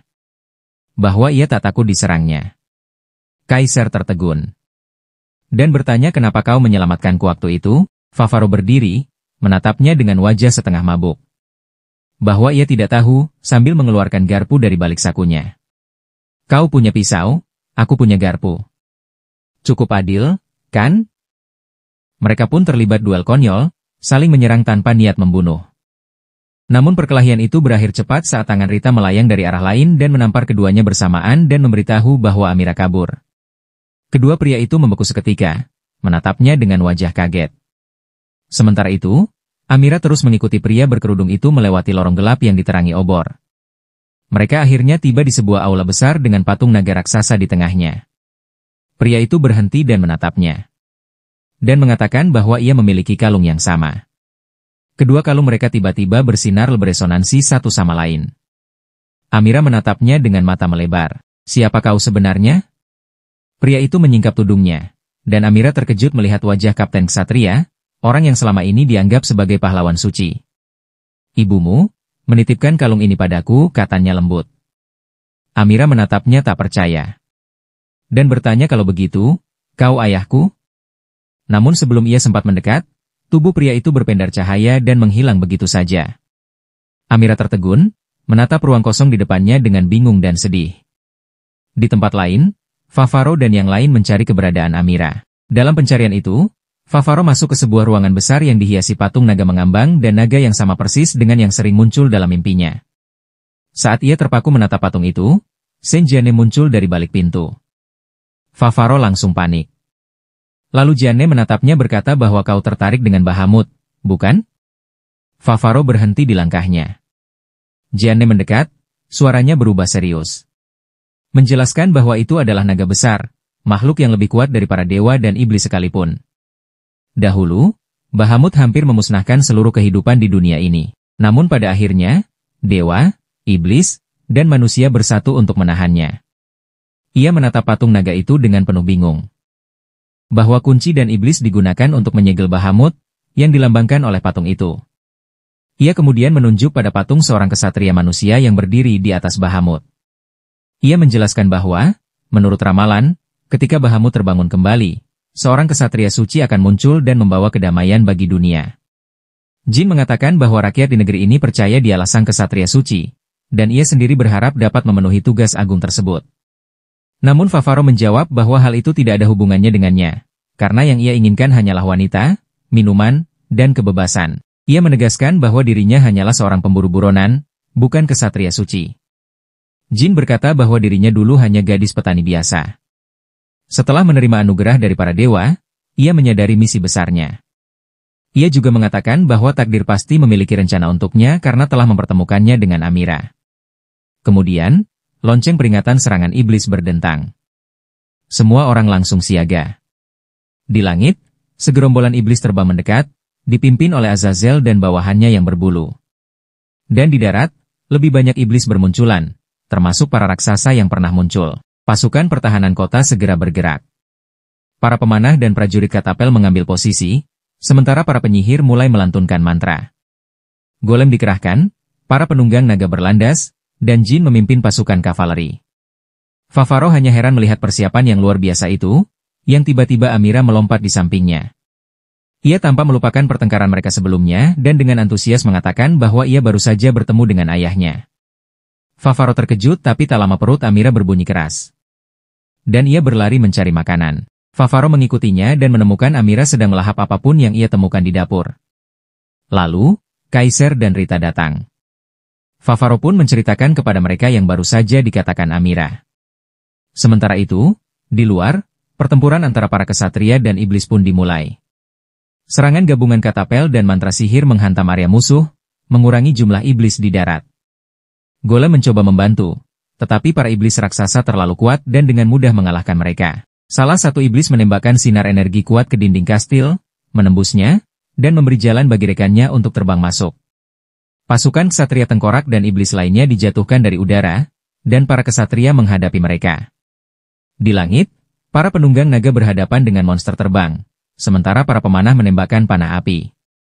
Namun Azazel, yang terbang jauh di atas mereka, memandang para penunggang naga seperti serangga. Ia mengirimkan ular-ular yang terbuat dari kekuatan kegelapan untuk menembus pertahanan mereka. Saat itu, Jin memasuki medan perang. Dengan serangan khasnya, ia menebas banyak monster terbang. Yang kemudian Azazel mengirim bawahannya yang berbulu untuk menghadapi Jin secara langsung. Makhluk itu melompat turun dan mendarat di tembok kastil dengan kekuatan dahsyat, menciptakan angin badai yang cukup kuat untuk menghempaskan para golem. Hal itu memberi Azazel kesempatan untuk masuk ke kastil dan membantai siapapun yang menghalanginya. Sementara itu, Favaro dan Kaiser berusaha menarik Amira menjauh dari meja makan. Namun, Amira yang sudah mabuk bersikeras ingin terus makan. Mereka akhirnya berhasil menyeretnya pergi, dan ia pun langsung tertidur. Rita kemudian berkomentar bahwa serangan iblis kali ini tampaknya disebabkan oleh keberadaan Amira. Favaro pun berpikir bahwa mereka harus segera memindahkannya ke tempat yang aman. Tapi sebelum sempat bertindak, Azazel sudah muncul di hadapan mereka. Ia mengatakan bahwa mereka sudah terlambat. Semua orang membeku ketakutan. Favaro langsung teringat saat Azazel membunuh ayahnya. Iblis itu memerintahkan mereka untuk menyerahkan Amira padanya. Namun Kaiser maju ke depan dan bersumpah akan melindunginya. Azazel tertawa karena berusaha bertindak seperti kesatria, dan mengejeknya sebagai orang yang sama tidak berharganya dengan ayahnya. Kaiser yang terkejut segera bertanya bagaimana ia tahu tentang ayahnya. Yang tiba-tiba sosok Azazel muncul tepat di belakangnya dalam wujud ilusi dan berbisik kepadanya bahwa dialah yang bertanggung jawab atas kematian ayah Kaiser. Ia menambahkan bahwa batu sihir yang dulu dibawa ayah Kaiser sebenarnya adalah miliknya, dan seluruh kejadian itu hanyalah permainan baginya. Dengan licik, Azazel mengubah wujudnya menjadi ayah Kaiser, lalu berkata bahwa cara kematiannya sangatlah menghibur. Kaiser membeku, namun Favaro melemparkan sebuah cangkir ke arah ilusi itu dan menghancurkannya. Dengan penuh amarah, ia menyebut Azazel hanya iblis rendahan, lalu menyatakan bahwa dialah yang membunuh ayah Kaiser. Favaro kemudian meminta Kaiser untuk melakukan satu hal yaitu membawa Amira pergi dan mengantarnya ke Helheim. Ia memutuskan untuk menghadapi Azazel sendirian dengan memegang wajan di tangannya. Kaiser mencoba menahannya, tetapi Rita mengatakan bahwa mereka harus menuruti Favaro. Namun Azazel dengan mudah menyingkirkan Favaro, menjatuhkannya menggunakan ular-ular sihir, lalu mengirim para prajurit tengkoraknya untuk mengejar Amira. Sementara itu, di luar kastil, kota telah hancur akibat serangan iblis. Jin tengah berhadapan dengan iblis berbulu yang sebelumnya memimpin pasukan di udara. Ia kalah dalam duel tersebut, lalu dilempar oleh badai petir raksasa yang diciptakan lawannya. Tombak sucinya pun terlepas dari genggamannya. Iblis itu tertawa, mengira dirinya sudah menang. Namun tiba-tiba, Jin berlari ke arahnya, melangkah di udara di atas pijakan sihir yang diciptakan para penyihir di bawah. Ia melompat tinggi, memanggil tombak sucinya, dan senjata itu meluncur ke arahnya dengan kecepatan luar biasa, dan menancapkan tombaknya ke tubuhnya. Energi suci dari tombak itu mulai menguapkan tubuh sang iblis. Namun di detik terakhir, ia masih sempat tertawa dan berkata bahwa dirinya hanyalah umpan pengalih perhatian sementara gadis kunci telah dibawa pergi. Ia lenyap bersama kata-kata terakhirnya, dan Jin jatuh. Untungnya, Kapten pasukan penunggang naga segera menangkapnya. Di sisi lain, Azazel sedang mempermainkan Favaro, yang kini hanya bisa bertahan tanpa senjata. Setelah puas menyiksanya, Azazel bersiap memberikan serangan terakhir. Namun tiba-tiba, seseorang melempar bom asap ke ruangan itu yaitu Kaiser, yang kembali untuk menyelamatkan Favaro. Ia membawa beberapa senjata yang ia temukan dari para kesatria yang telah gugur. Favaro segera menanyakan tentang Amira, dan Kaiser menjawab bahwa Rita sedang membawanya ke tempat aman dengan memanfaatkan para mayat yang dijadikan boneka. Azazel menertawakan bahwa itu percuma dan ia sombong mengatakan bahwa ia telah membunuh ayah mereka berdua, dan kini kesempatan untuk membunuh para anaknya.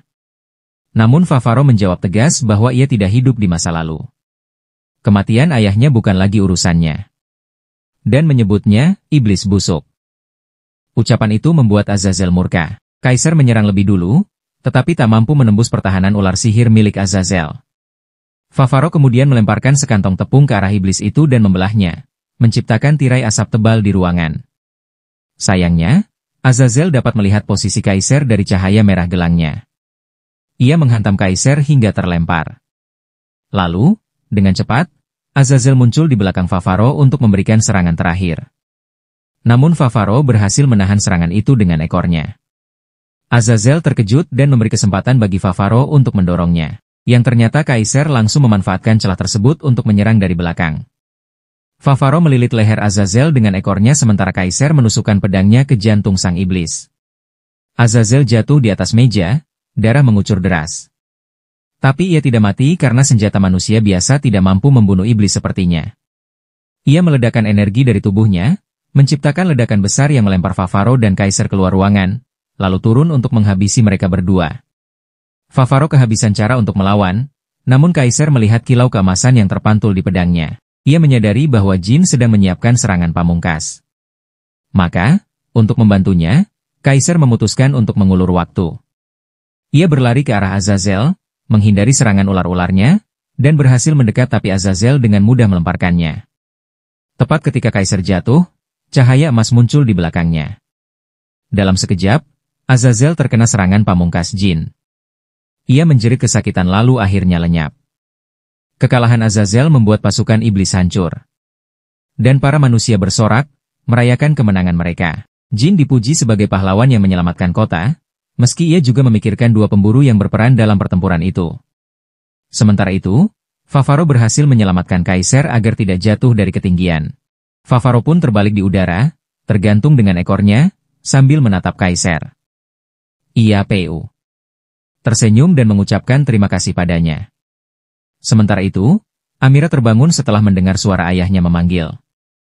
Ia pun mengikuti suara itu hingga mencapai ruangan tempat patung Bahamut berdiri. Ketika menatap patung tersebut, sesuatu di dalam dirinya beresonansi dengannya. Dalam sekejap, ia melihat kilasan gambaran kehancuran yang pernah disebabkan Bahamut dan disegel oleh para dewa juga iblis. Namun kemudian, Amira melihat penglihatan lain bahwa Bahamut telah bebas dan dunia sudah hancur lebur. Ia melihat kunci yang berada di dalam dirinya bergetar dan terhubung langsung dengan Bahamut. Rasa sakit luar biasa melanda tubuhnya hingga ia menjerit keras. Temannya mendengar teriakan itu dan segera berlari menghampiri. Mereka pun menemukan Amira pingsan di lantai dan membawanya kembali ke kamarnya. Ketika ia sadar, Amira menceritakan yang tadi ia lihat dan berkata bahwa dirinya sempat berada dalam kepompong hingga tuannya memanggilnya keluar ke dunia. Orang itu memberinya liontin yang kini selalu ia bawa, dan berkata bahwa jika ia menjalankan tugasnya dengan baik, keinginannya akan terkabul di tanah Helheim. Kini, Amira ingin menemui ayahnya untuk mengetahui lebih banyak jati dirinya. Namun Favaro mencegahnya, mengatakan bahwa bertindak gegabah tidak akan membawa hasil apapun. Tepat saat itu, wakil kapten kesatria datang dan memberitahu Favaro bahwa raja memanggil mereka semua. Mereka pergi ke halaman istana, tempat ribuan kesatria telah berkumpul.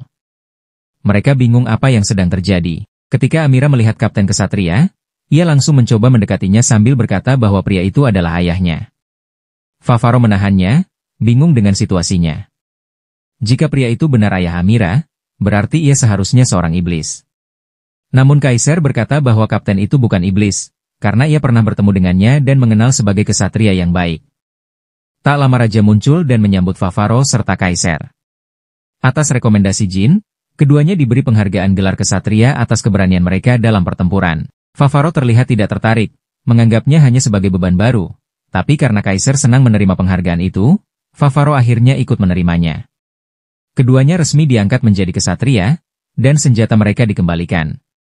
Kaisar bahkan meneteskan air mata, karena akhirnya ia berhasil memenuhi sumpahnya untuk memulihkan kehormatan keluarga. Tiba-tiba, pemimpin para malaikat turun dari langit. Ia memuji umat manusia karena telah melindungi gadis kunci dengan baik. Namun, ia juga memperingatkan bahwa kekalahan iblis kali ini bukanlah akhir dan mereka akan terus mencoba merebut God Ki itu. Maka, manusia harus bersiap menghadapi perang panjang. Malaikat itu kemudian memanggil pedang suci dan mengarahkannya ke depan. Raja mengangkat tangannya, mengira pedang itu untuknya, tetapi pedang itu justru terbang ke arah Jin. Malaikat itu menjelaskan bahwa pedang suci tersebut mampu membunuh bahkan para dewa sekalipun, dan memintanya agar menggunakannya dengan bijak. Kepada sang raja, malaikat hanya memberikan berkat dan doa. Hal itu melukai harga diri raja dan malam harinya. Di kamarnya sendiri, ia masih terus menggerutu soal bagaimana para dewa lebih memuja Jin daripada dirinya. Ia tidak menyadari bahwa seseorang telah mencampur obat sihir ke dalam minumannya.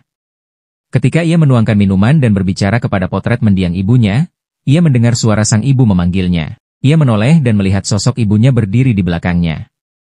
Raja terkejut, sementara arwah ibunya memperingatkannya agar berhati-hati karena Jin berencana membunuhnya. Ia diperlihatkan penglihatan di mana Jin menyerangnya, namun arwah ibunya memeluknya dan berkata bahwa ia akan melindunginya. Sosok itu menegaskan bahwa kejadian tersebut akan menjadi kenyataan, dan setelah membunuhnya, Jin akan mengambil alih kerajaan ini. Raja pun percaya pada kata-kata arwah itu. Ia memutuskan untuk memotong sayap Jin secepatnya. Di sisi lain, orang misterius yang telah meracuni minumannya tersenyum melihat hasilnya. Sementara itu, Favaro mendekati Amira yang sedang berkeliling istana karena ingin bertemu ayahnya. Ia dan Rita menegurnya karena bertindak ceroboh. Tapi Favaro tersenyum dan berkata bahwa ia akan membantu Amira. Ia lalu mengajaknya pergi ke kediaman Kapten Ksatria. Amir berterima kasih padanya, lalu melompat ke atas gedung. Rita pun ikut memanjat dinding karena penasaran. Amira memasuki ruang Kapten Ksatria dengan perasaan ragu. Namun, sang kapten langsung memeluknya dan berkata bahwa ia merindukannya. Amira akhirnya menerima bahwa pria itu adalah ayahnya. Sang kapten pun berkata bahwa Amira telah tumbuh dalam 5 tahun terakhir. Kabar itu membuat Favaro keluar dari persembunyiannya. Kapten Ksatria, Lava, berterima kasih kepadanya karena telah membawa Amira dengan selamat. Setelah itu, Lava mulai menceritakan kisah tentang ibu Amira. Ia menjelaskan bahwa Amira adalah anak dari malaikat dan iblis, karena itu ia memiliki 2 sisi dalam dirinya. Favaro terkejut mendengar kisah itu, sementara Rita penasaran tentang Lava yang ternyata bukan ayah kandung Amir. Lava kemudian menjelaskan bahwa dirinya hanyalah manusia biasa. Beberapa tahun lalu, ia ditugaskan untuk melindungi bayi Amira dan ibunya, Nicole. Nicole diusir dari surga, namun tetap bahagia karena memiliki Amira. Suatu hari, iblis kuat bernama Bub menyerang mereka dan menculik Amira. Karena itu, Nicole memutuskan pergi ke dunia iblis untuk menyelamatkan putrinya. Sebelum berangkat, ia meninggalkan liontin miliknya pada Lava, yang kemudian berusaha mencarinya, namun gagal. Namun, ketika Lava melihat liontin Amira di jembatan hari itu, ia yakin bahwa gadis itu adalah putri Nicole. Semua mulai menjadi jelas ketika Rita menebak bahwa para iblis menculik Amira untuk mempercepat pertumbuhannya. Itulah sebabnya Amira merasa seperti anak-anak dan Amira juga mengaku bahwa mereka berkata ia bisa bertemu ibunya jika berhasil mencuri kunci. Tetapi Lava yakin itu hanya kebohongan. Ia bahkan meragukan bahwa Nicole benar-benar berada di Helheim. Lava kemudian meminta Amira menyerahkan liontinnya. Saat 2 liontin itu disatukan, keduanya bereaksi dan menciptakan peta holografik dunia, menunjukkan lokasi Nicole. Lava menjelaskan bahwa tempat itu disebut Pusia, lembah para iblis. Ia menandai lokasi tersebut di kompasnya, lalu berkata bahwa ibu Amira memiliki kekuatan khusus yang menjadi alasan para iblis mengincarnya. Dengan kekuatan itu, Nicole mungkin bisa mengeluarkan kunci dari tubuh Amira tanpa menyakitinya. Mendengar itu, Amira bersemangat. Ia berjanji akan pergi ke sana dan membawa ibunya kembali. Tapi Favaro tidak berniat menemani lebih jauh. Ia berpikir bahwa Kaisar pun tidak akan mengganggunya lagi, karena ia sudah kembali menjadi seorang ksatria. Tiba-tiba, lonceng peringatan berbunyi lagi. Para iblis pun menyerang dari langit. Sementara Rita membantu para ksatria naga untuk menahan serangan, Lava menyuruh Amira pergi melalui kanal agar tak terlihat. Favaro mendatanginya untuk mengucapkan perpisahan dan meminta agar Amira melepaskan kutukannya. Namun Amira hanya memberi isyarat agar ia ikut naik ke perahu. Terpaksa Favaro ikut, dan mereka pun berlayar keluar dari kota dengan cepat. Di luar, perang melawan para iblis berkecamuk.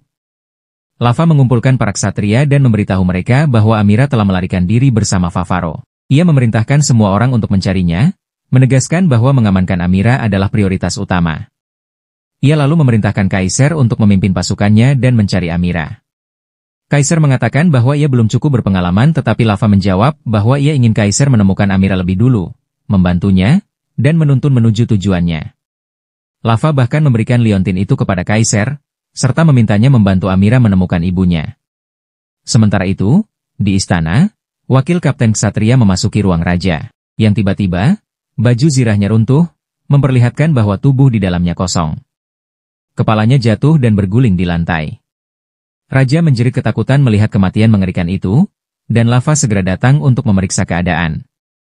Ia mengatakan bahwa semua penjaga di sepanjang jalan juga ditemukan tewas, lalu bertanya siapa pelakunya.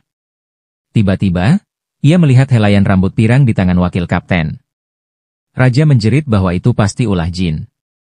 Ia menyebut jin sebagai penyihir dan menuduhnya berusaha membunuh sang raja. Tak lama jin ditangkap dan dibawa menghadap ke hadapan raja.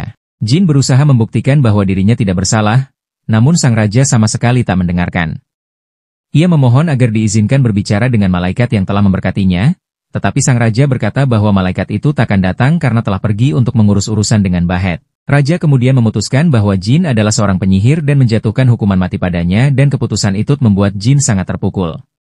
Di dalam sel sempitnya, jin terus berdoa kepada Tuhan. Tiba-tiba, sosok di balik semua kejadian muncul. Ia mencoba membujuk jin agar berpaling ke sisi kegelapan, mengatakan bahwa umat manusia telah mengkhianatinya, dan bahkan para malaikat yang ia percayai takkan datang menolong. Jin menolak mendengarkannya. Sebelum pergi, iblis itu meninggalkan sebuah botol kecil berisi ramuan misterius, sambil berkata, "Minumlah ini, maka kau akan mengetahui semua hal yang disembunyikan para dewa." Keesokan harinya, eksekusi jin diumumkan kepada publik. Banyak rakyat yang tidak percaya bahwa jin berniat mencelakai sang raja. Namun, raja memerintahkan lava untuk menangkap dan menghukum siapapun yang mendukung jin. Sementara itu, Rita yang menyaksikan dan mendengar semua peristiwa itu mulai melakukan penyelidikan sendiri. Ia menelusuri lorong rahasia hingga menemukan sebuah laboratorium tersembunyi jauh di dalam kastel. Di sana, terdapat berbagai bahan mencurigakan serta lingkaran sihir yang tergambar di lantai. Kemudian dalang di balik semua ini muncul di hadapannya. Iblis itu berkata bahwa ia tak bisa membiarkan Rita pergi setelah melihat rahasianya. Namun Rita segera menggunakan kekuatannya untuk mengendalikan bangkai hewan yang ada di ruangan itu dan menyerang sang iblis. Ia menebas semuanya dengan mudah, tetapi serangan itu cukup untuk memberi Rita waktu melarikan diri. Di sisi lain, Favaro dan Amira menaiki perahu kecil yang meluncur di kanal seperti wahana hiburan. Perahu itu meluncur tinggi hingga ratusan meter di udara. Favaro panik, sementara Amira menggenggam tangannya dan mengeluarkan satu sayap untuk menahan mereka agar tidak jatuh. Sayangnya, ia lupa bahwa dirinya hanya memiliki satu sayap, sehingga keduanya jatuh ke sungai di bawah. Setelah itu, mereka tiba di sebuah hutan mistis.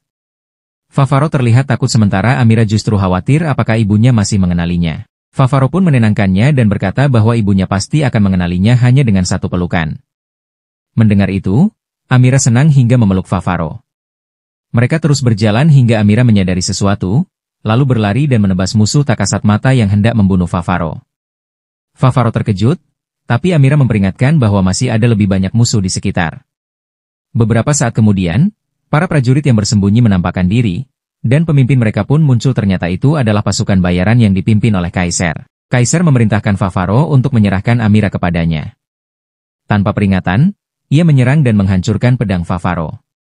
Favaro terdesak, namun Kaisar dengan cepat berbisik agar ia berpura-pura melawan, karena sebenarnya ia datang untuk membantu. Sementara itu, Amira menaklukkan para prajurit satu persatu, lalu berubah ke dalam wujud iblisnya untuk menyelamatkan Favaro yang sedang diserang. Ia melompat di belakang Kaisar, tetapi tiba-tiba kunci dewa di dalam tubuhnya mulai bersinar terang. Dalam sekejap, cahaya menyelimuti mereka, dan Favaro dan yang lain menghilang dari hutan. Ketika cahaya mereda, mereka mendapati diri mereka masih di hutan yang sama namun dalam dimensi berbeda. Para prajurit tidak bisa melihat mereka dan akhirnya memutuskan mundur. Hutan itu kini tampak aneh, bercahaya lembut dan menenangkan. Mereka kebingungan, lalu melihat sebuah taring bercahaya yang tertancap di akar pohon besar. Kaisar dan Amira mencoba mencabutnya, tetapi gagal. Favaro, yang santai, diminta untuk mencoba. Dengan enggan, ia melakukannya dan taring itu justru terlepas dengan mudah. Kaisar dan Amira segera bersiap karena mereka merasakan sesuatu yang besar dan kuat bangkit di belakang Favaro. Saat ia berbalik, muncul seekor naga raksasa yang memancarkan aura agung. Namun, bukannya menyerang, sang naga justru berterima kasih karena telah mencabut taring yang telah mengganggunya selama 2000 tahun. Favaro menatap kagum dan bertanya, "Siapa kau sebenarnya?" Naga itu menjelaskan bahwa taring bercahaya yang mereka cabut hanyalah duri kecil milik Bahamut. Ia berkata bahwa Bahamut telah muncul di dunia berkali-kali dan menghancurkan peradaban. Namun, 2000 tahun yang lalu, para dewa dan iblis berhasil menyegelnya. Saat itu, duri-duri di tubuh Bahamut terpental ke berbagai arah, dan salah satunya menembus dimensi ini hingga menancap kakinya. Naga baik hati itu kemudian menambahkan bahwa segel Bahamut kini mulai melemah, dan ia berada di ambang kebangkitan dan semua itu karena keberadaan Amira. Ia mengaku telah mengamatinya, dan menyadari bahwa para dewa dan iblis kini sedang mengumpulkan kekuatan untuk menghadapi masa depan. Para dewa berencana untuk mencegah iblis membangkitkan Bahamut, sementara kaum iblis tampaknya ingin menuduh para dewa sebagai pihak yang berusaha membangkitkannya. Favaro tidak terlalu peduli. Namun, saat naga mengatakan bahwa kehancuran adalah takdir dunia, Favaro melihat sekilas hal mengerikan dari mimpinya. Amira pun bertanya apakah seluruh dunia, termasuk ibunya, akan musnah karena dirinya. Naga itu mengangguk pelan, namun ia menambahkan bahwa ada cara untuk mencegahnya. Jika Amira tetap berada di dimensi ini selamanya, Bahamut tidak akan pernah terbangun. Yang berarti Amira tidak akan pernah bisa bertemu dengan ibunya lagi, dan ia pun menangis. Dan Favaro yang kesal langsung menatap naga itu. Kemudian ia menoleh pada Amira dan berkata, "Kita sudah sejauh ini. Jangan berhenti hanya karena ramalan." Ia lalu menghantamkan taring Bahamut ke tanah. Yang seketika, dimensi itu retak, menciptakan celah dan kembali ke dunia nyata. Favaro terkejut karena tak menyangka berhasil. Amira langsung memeluknya dan berterima kasih. Sang naga tertawa pelan, tanpa terkejut dengan keberanian Favaro, ia lalu memberikan taring Bahamut kepada Favaro sebagai hadiah keberuntungan. Amira dan Kaiser melangkah lebih dulu melewati celah itu, namun sang naga menahan Favaro karena ingin berbicara sebentar. Ia mengungkapkan sebuah rahasia penting bahwa selama Amira masih menyimpan kunci di dalam tubuhnya, keajaiban 2000 tahun lalu takkan bisa diulangi. Karena sekarang, Zeus dan Satan telah berubah menjadi kunci, dan mereka harus memanifestasikan kekuatan mereka dengan menggunakan wadah manusia. Tapi karena Amira tidak memiliki darah manusia, ia tidak bisa mempertahankan segel Bahamut. Dan kunci itu akan menyatu secara permanen dengan tubuh sang naga, dan saat itu takkan ada lagi cara untuk menghentikannya. Naga itu menatap Favaro dan berkata, satu-satunya cara untuk menyelamatkan dunia adalah dengan membunuh Amira. Setelah mendengar kata-kata itu, Favaro terdiam. Kemudian, mereka tiba di Pusia, lembah iblis, tempat yang disebut-sebut sebagai lokasi ibu Amira. Gadis itu begitu bersemangat ingin segera bertemu ibunya, sementara Favaro tak merespon. Sementara itu, di kerajaan, Jin telah diikat pada tiang eksekusi. Rakyat memohon agar raja mempertimbangkan, namun sang raja tetap bersikeras. Ia berteriak bahwa Jin bukanlah seorang santo, melainkan penyihir jahat. Di antara kerumunan, Bacchus juga hadir merasakan keanehan. Namun, sebelum ia sempat berbuat sesuatu, sang raja memerintahkan agar Jin dibakar hidup-hidup. Api mulai menyala di sekitar Jin. Rakyat yang menolak keputusan itu mulai mendorong barisan penjaga untuk menyelamatkannya. Kericuhan pun pecah, para prajurit mulai menyerang para warga yang mencoba melawan. Jin hanya bisa menangis, memohon agar kekacauan itu berhenti. Ia sudah menerima takdirnya, tetapi ia tak tahan melihat orang-orang tak berdosa menjadi korban. Ia menengadah dan berdoa kepada para dewa. Namun, tiba-tiba api yang mengelilinginya berubah bentuk menjadi malaikat, dan mereka berbicara kepadanya dengan suara dingin bahwa para dewa tidak peduli pada manusia. Sebagai santo, tugasmu adalah menjadi korban persembahan agar Zeus dapat bangkit kembali. Kata-kata itu membuat Jin hancur. Dalam keputusasaan, dalang dibalik semua peristiwa itu kembali muncul di hadapannya, membawa botol ramuan yang sama seperti sebelumnya. Ia menatap Jin dengan senyum licik dan berkata, "Sekarang setelah kau tahu kebenaran tentang para dewa, minumlah ini." Jin membuka mulutnya, dan obat itu masuk tepat saat tubuhnya diselimuti api. Raja bersorak mengira Jin telah mati. Namun, tiba-tiba nyala api berubah menjadi biru dan menyembur kuat di sekelilingnya. Jin lalu bertransformasi menjadi iblis. Semua orang langsung ketakutan. Dengan tenang, Jin memanggil pedang suci yang pernah diberikan pemimpin para malaikat kepadanya. Namun, ketika pedang itu di tangannya, warnanya berubah menjadi hitam dan menjelma menjadi pedang iblis. Jin menancapkan pedang itu ke tanah, memanggil golem terbang, lalu melarikan diri dari ibu kota meninggalkan sang raja dan menterinya dalam ketakutan. Bacchus hanya bisa menyaksikan itu, lalu Rita datang menemuinya dengan kabar penting. Mereka pun segera naik ke keretanya. Dalam perjalanan, Rita menjelaskan tentang dalang di balik semua ini dan mengatakan bahwa Jin berubah menjadi iblis bukan karena kontak dengan iblis lain, melainkan akibat menggunakan obat tersebut. Ia menduga obat itu adalah semacam mantra, lalu menanyakan pada Bacchus apakah ia tahu itu. Bacchus menjawab bahwa ada seseorang yang terkenal karena kemampuan itu, dan tidak diketahui apakah dia manusia atau iblis, tapi dimanapun dia muncul, selalu ada tumpukan mayat yang tertinggal. Sosok misterius itu memiliki kekuatan untuk mengubah apapun. Ketika Bacchus hendak menyebutkan nama orang itu, tiba-tiba keretanya menabrak seseorang. Ia segera turun untuk memeriksa dan terkejut mendapati yang tertabrak adalah Azazel yang terluka parah. Bacchus membawanya masuk dan tak lama kemudian Azazel membuka mata, melihat Rita sibuk dengan eksperimennya. Bacchus memperingatkannya agar tidak berbuat macam-macam karena tubuhnya telah dibungkus dengan perban suci dan jika ia melawan, tubuhnya akan meledak. Rita kemudian berkata bahwa ia ingin penjelasan mengenai dalang yang mencuri kunci tersebut. Sementara itu, Favaro dan kelompoknya tengah berjalan di lembah para iblis yang tiba-tiba tanah berguncang dan retak. Potongan besar tanah terangkat ke udara, lalu muncul sebuah benteng terbang. Namun kali ini dikendalikan oleh sang dalang sendiri. Ia menyatakan bahwa kunci iblis dan kunci dewa akan segera bersatu, dan hari kebangkitan Bahamut sudah dekat. Ia menyingkirkan penyamarannya, dan Amira langsung mengenalinya sebagai Martinet gurunya sendiri. Favaro mulai menyadari bahwa Martinet adalah otak di semua kejadian, sementara Amira bingung dan bertanya mengapa ia ada di sana. Martinet berkata bahwa tempat ini adalah Helheim, dan ia sudah lama menunggu Amira datang. Kaiser mencoba memeriksa arah dengan kompasnya, tapi alat itu ternyata telah terdistorsi. Amira semakin bingung, sehingga Martinet memutuskan untuk memperkenalkannya kepada atasannya. Pilar-pilar api biru menyembur dari tanah, dan dari sana muncul Beelzebub, salah satu iblis terkuat. Martinet dengan bangga menyatakan bahwa Satan kini menghilang. Beelzebub akan menjadi penguasa dunia. Tiba-tiba, Favaro dan Kaiser terperangkap dalam penjara sihir. Beelzebub kemudian berkata bahwa sudah saatnya ia memenuhi takdirnya dan membuka segel Bahamut. Namun, Amira menolak, bersikeras bahwa ia akan mengubah nasibnya dan menemukan ibunya yang bisa mengeluarkan kunci dari dalam tubuhnya. Martinet tersenyum sinis dan berkata jika Amira ingin bertemu ibunya, ia akan mempermudahnya. Ia menjentikan jari, dan seketika sebuah kristal besar jatuh di depan Amira. Di dalamnya, terlihat sosok ibunya, Nicole, terperangkap. Kristal itu retak dan pecah, membebaskan Nicole. Amira terpaku sementara Martinet berkata bahwa itu memang ibunya yang asli.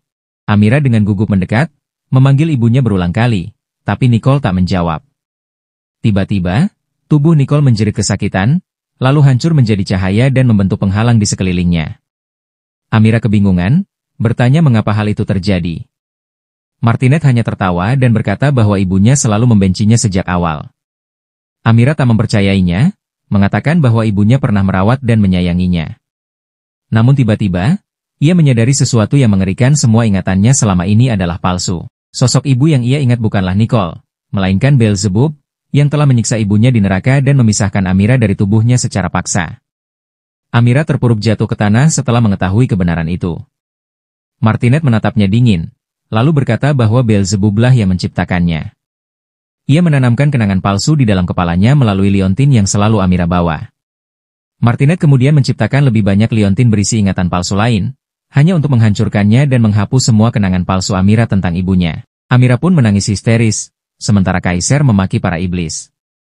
Namun Beelzebub hanya mengangkat tangannya dan membakar Kaiser dengan api biru. Di tengah keputusasaan itu, Amira teringat kata-kata Favaro bahwa ibunya pasti akan mengenalinya jika ia memeluknya. Dengan langkah pelan ia berjalan menuju Nicole yang terperangkap di dalam penghalang energi. Favaro berteriak memintanya berhenti karena itu hanya jebakan, tapi Beelzebub juga membakar dirinya dengan api yang sama. Amira terus berjalan, tak peduli rasa sakit di tubuhnya. Tekanan dari penghalang merobek pakaiannya, namun ia tetap melangkah mendekati ibunya yang tampak kehilangan akal. Dengan menangis, Amira memeluk Nicole erat-erat. Kemudian, Nicole sadar dan sempat menyebut nama Amira. Tapi di detik berikutnya, tubuhnya hancur menjadi partikel cahaya keemasan lalu lenyap sepenuhnya. Amira dengan kesadarannya runtuh, pikirannya dipenuhi kesedihan dan rasa kehilangan yang tak tertahankan. Itulah yang selama ini ditunggu Beelzebub. Dalam keadaan emosi yang tak terkendali, Amira tanpa sadar melepaskan energi dari dalam dirinya, yaitu energi yang merupakan kekuatan kunci itu sendiri. Pecahan kunci iblis pun tertarik ke arahnya, bergabung dengan kunci dewa, dan membentuk kunci yang sempurna. Beelzebub segera menancapkan tombaknya ke tubuh Amira, mengubahnya menjadi sebuah bola bercahaya dan bentuk sejati dari kunci yang akan membuka segel Bahamut. Melihat semuanya telah siap, Favaro hanya bisa berkata hal yang bisa ia lakukan. Ia berteriak pada para iblis, memohon agar diizinkan bergabung dengan mereka. Beelzebub yang terhibur membebaskannya dari penjara sihir.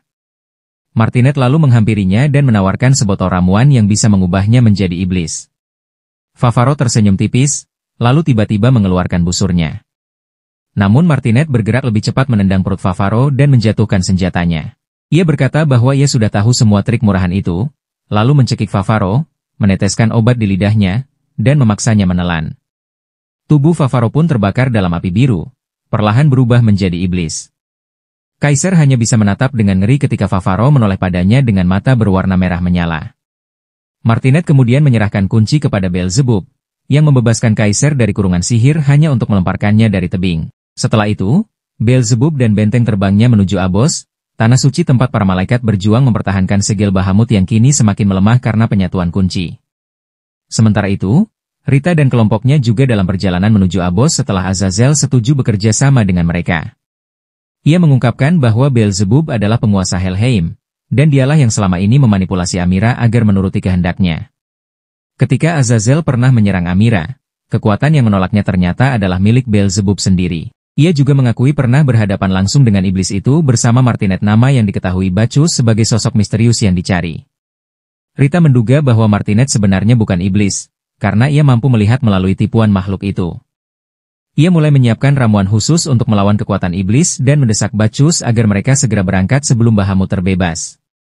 Sementara itu di Abos, kekuatan Bahamut perlahan meresap melalui penghalang para malaikat. Mereka berusaha mempertahankan segel dengan sisa tenaga, yakin bahwa jika bisa menjaga penghalang itu tetap berdiri, maka kunci tidak akan pernah bersentuhan langsung dengan Bahamut. Namun, tiba-tiba jin yang telah berubah menjadi iblis muncul dari langit dan menebas salah satu dari 4 malaikat utama. Semua terkejut, terutama pemimpin mereka, yang segera menyadari bahwa jiwa jin telah sepenuhnya dirasuki kegelapan. Ia lalu menyerang malaikat berikutnya yang mencoba menahan serangannya. Namun karena perhatian malaikat itu teralihkan, jin pun berhasil menebasnya. Malaikat kedua pun menghilang dalam sekejap, dan kekuatan penghalang di sekitar Bahamut melemah drastis. Retakan muncul di mana-mana, diikuti ledakan gelombang energi yang mengguncang daratan. Dan potongan besar tanah terangkat ke udara, tanda bahwa kekuatan Bahamut mulai bangkit kembali. Kekuatan besar memancar dari Bahamut, membuat tanah dan langit bergetar hebat. Jin yang telah menjadi iblis kini menyerang pemimpin para malaikat yang masih berusaha sekuat tenaga mempertahankan penghalang suci. Di sisi lain, Kaiser berhasil selamat dengan bergantung pada seutas tali, namun hembusan angin dari benteng terbang Beelzebub begitu kuat hingga ia terlempar. Lalu Kaiser melihat Favaro yang berdiri di atas benteng tersebut. Dengan marah, ia berteriak, menanyakan bagaimana Favaro bisa serendah itu hingga rela menjadi iblis. Favaro hanya menatap tanpa ekspresi. Beruntung, Bacchus datang tepat waktu dengan keretanya dan berhasil menyelamatkan Kaiser. Namun, tak lama kemudian langit terbelah oleh cahaya keemasan, dan pemimpin para malaikat jatuh dari atas, diikuti oleh jin yang masih dikuasai kegelapan. Kaiser terpaku melihat jin yang kini bukan lagi manusia. Rita menjelaskan bahwa jin telah diubah menjadi iblis menggunakan sihir terlarang. Kaiser pun sadar bahwa cara itu sama seperti yang dilakukan pada Favaro. Jin kemudian mengalihkan perhatiannya pada mereka. Bacchus naik ke atap keretanya, bersiap menghadapi jin sendiri. Ia berhasil menangkis semua serangannya, lalu terjatuh dari kereta. Ia memanggil bebek peliharaannya, yang mengembang seperti balon raksasa dan menjadi pijakan untuk melawan jin di udara. Sementara itu, Azazel muncul dan terkejut melihat Kaiser masih hidup. Lalu Azazel berkata bahwa meskipun tidak menyukainya, mereka berada di pihak yang sama untuk saat ini. Ia berjanji akan menyelesaikan urusan pribadi mereka nanti, lalu terbang menjauh. Rita yang kini mengemudikan kereta memberitahu Kaiser bahwa ia telah membuat penawar yang bisa mengembalikan Favaro menjadi manusia. Namun tiba-tiba bebek Bacchus menabrak kereta, membuat Bacchus terlempar dan tergantung di akar pohon yang melayang. Untungnya, botol obat itu masih selamat. Tak lama Azazel kembali dan menyatakan bahwa ia akan menyelesaikan urusan dengan Bacchus terlebih dahulu. Ia membebaskan Kaiser dari lilitan akar, lalu terbang membawanya ke udara. Di atas, pertarungan sengit antara Bacchus dan jin masih berlanjut. Melihat mulut jin terbuka lebar, Rita melepaskan lengan mekaniknya yang menggenggam pil penawar dan melemparkannya ke arah jin. Namun, bebek Bacchus kembali menghalangi jalur lemparannya, dan pil itu jatuh dari genggaman. Rita menjerit kesal karena itu adalah pil terakhir yang mereka miliki. Kemudian pemimpin malaikat yang tersisa menabrak jin dari arah belakang, menjatuhkannya. Jin membalas dengan menebas dan menusuk lengan malaikat, tetapi malaikat itu justru memeluknya erat. Dalam genggamannya, ia mengambil pil penawar yang terjatuh dan memberikannya pada jin melalui ciuman. Jin terdiam lalu obat itu bekerja dalam tubuhnya, membakar energi kegelapan yang menguasai dirinya. Mereka berdua jatuh dari langit, dan perlahan, jin kembali menjadi manusia. Ketika sadar jin terpukul melihat kehancuran yang ia sebabkan. Sang malaikat menatapnya lembut dan berkata bahwa semua itu adalah hukuman mereka karena telah memperlakukan manusia hanya sebagai alat. Jin menangis, sementara tubuh sang malaikat mulai memudar menjadi cahaya. Dengan senyum terakhirnya, sang malaikat berpesan agar jin terus hidup sebagai orang suci dan membimbing manusia menuju era baru. Kemudian ia lenyap menjadi serpihan cahaya menghilang di langit. Setelah itu, Bacchus dan yang lain kini berfokus pada situasi yang lebih besar. Benteng terbang Beelzebub sudah berada sangat dekat dengan Bahamut. Rita pun membuat keputusan dengan menabrakkan keretanya langsung ke benteng itu untuk menghentikan Beelzebub. Di sisi lain, di atas benteng, Beelzebub bersiap menyerang para malaikat yang tersisa dan masih mempertahankan penghalang. Tapi sebelum ia melancarkan serangan, Azazel datang dan menghadangnya. Beelzebub menyebutnya bodoh karena bersekutu dengan manusia dan para dewa. Mereka pun bertarung sengit di udara, cahaya dan api iblis saling bertabrakan. Di saat bersamaan, Kaiser menyelinap mendekati Martinet. Namun Martinet cepat bereaksi, menyerangnya. Serangan itu berhasil ditangkis oleh Rita dan Bacchus, yang menabrakkan kereta mereka ke arah Martinet untuk mengalihkan perhatiannya. Rita lalu berlari menuju kunci Bahamut, tapi Favaro muncul di hadapannya. Ia menendangnya hingga terlempar, lalu mengambil kunci itu dan melompat dari benteng. Bacchus hendak mengejarnya, namun Martinet menghalangi. Ia meminum ramuan sendiri untuk melepaskan seluruh kekuatannya, lalu bertarung melawan Bacchus dengan kekuatan penuh. Sementara itu, benteng terbang terus melaju mendekati Bahamut, dan Favaro berdiri di tepi menara sambil menatap kunci yang ia genggam erat. Kaiser lalu menembakkan peluru peringatan ke arahnya. Ia ingin menghentikan Favaro, namun Kaiser justru diserang. Dan Kaiser menyadari bahwa sahabatnya itu telah menjadi iblis. Dengan berat hati, ia memutuskan untuk mengakhiri penderitaan Favaro dan menembaknya tepat di dada dari jarak dekat. Favaro terjatuh, tetapi tiba-tiba bola kunci itu mulai bersinar dan dari dalamnya muncul Amira dalam wujud malaikat. Kaiser pun menatapnya dengan takjub ketika Kapten Lava tiba-tiba muncul. Ia mengaku bahwa mereka telah mengikuti Jaane ke tempat ini untuk menetralkan benteng terbang tersebut. Lava memuji Kaiser, mengatakan bahwa ia telah melakukan pekerjaan dengan baik. Ia menyuruh Kaiser untuk melihat ke depan di mana para dewa mulai turun dari langit. Lava meyakinkannya bahwa segalanya sudah terkendali dan mereka harus segera pergi. Namun, sebelum mereka pergi, Rita muncul dengan menunggangi kuda sihir milik Bacchus dan berteriak agar Kaiser menjauh dari lava. Sayangnya, ledakan besar dari kekuatan Bahamut mengguncang langit, menghantam Rita dan kuda terbang itu hingga terhempas jauh. Penghalang yang diciptakan ribuan malaikat pun hancur. Dari kepala Bahamut, membentuk 4 aliran energi yang melesat ke arah Amira dan menyelubunginya dalam bola cahaya. Perlahan, bola itu menariknya menuju Bahamut. Kaiser berusaha memanggil Amira. Namun lava mendorongnya jatuh dari tepi benteng dan tertawa. Para dewa dan iblis hanya bisa menatap ketika Amira akhirnya menyatu dengan sang naga jahat. Tepat sebelum tubuhnya lenyap, ia menyebut nama Favaro. Bahamut membuka matanya, mengeluarkan raungan dahsyat yang mengguncang seluruh langit. Segel kunonya pecah, dan semua reruntuhan yang menutupi tubuhnya hancur. Ia kembali dalam bentuk aslinya yang menakutkan. Beelzebub meyakini bahwa rencananya berhasil. Ia mengumumkan bahwa para dewa telah kalah dalam perang abadi mereka dan memerintahkan para iblis untuk menerima dirinya sebagai raja baru. Namun, ketika Bahamut mulai mengisi serangan pertamanya, ia justru berbalik dan menembakkan energi itu ke arah Beelzebub. Dalam sekejap, Beelzebub dan seluruh benteng terbangnya hancur. Bahamut lalu menyerang semua yang ada di hadapannya. Lava pun menyaksikan kekuatan sang naga. Di sisi lain, Rita berhasil menyelamatkan Kaiser. Saat itu, Kaiser bertanya kenapa Lava melakukan semua ini. Rita pun mengungkapkan bahwa Lava sebenarnya adalah dalang segalanya yang memanipulasi manusia, iblis, dan dewa untuk membangkitkan Bahamut. Lava hanya tersenyum dan memuji kecerdikan Rita.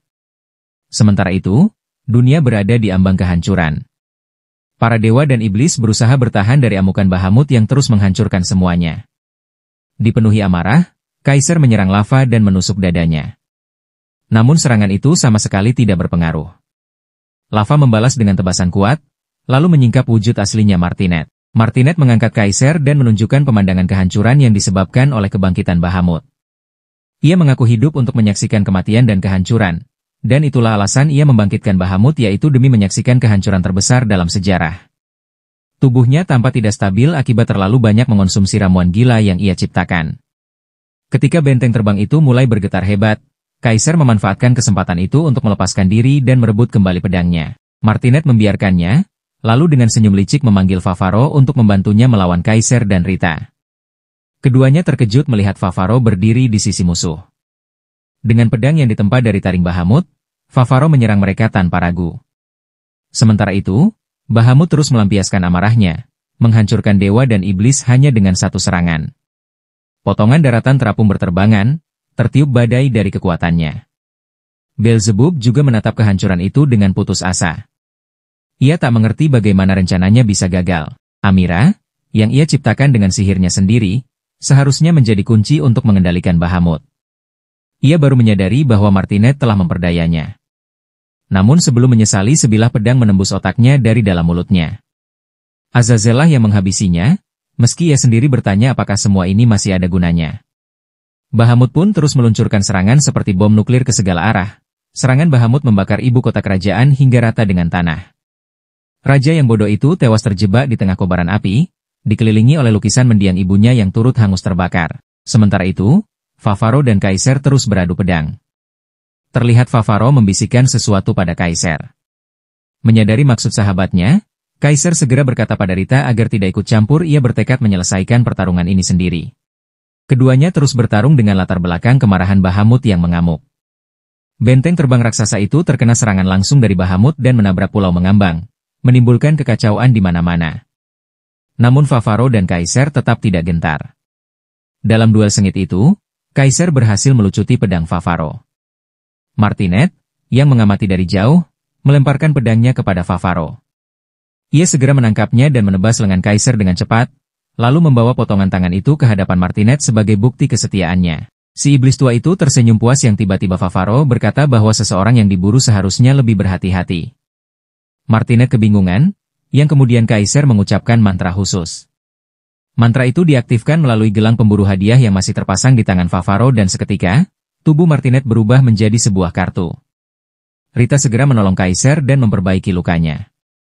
Ia lalu bertanya pada Fafaro, sejak kapan ia kembali sadar.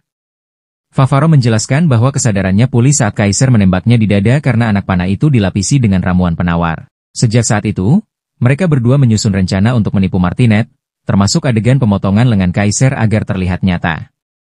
Bacchus kemudian datang, dan Fafaro melemparkan kartu bounty berisi Martinet kepadanya.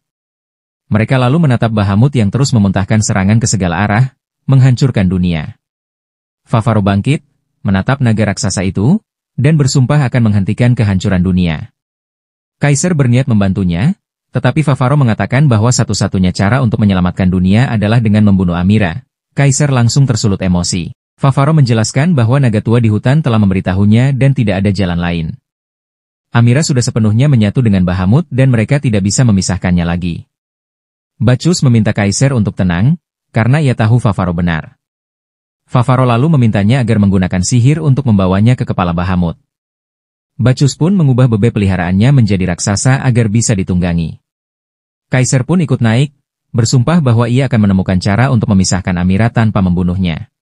Bebek raksasa itu melesat menembus langit menuju Bahamut. Namun kekuatan naga itu yang setiap serangannya seperti badai petir yang mengguncang udara.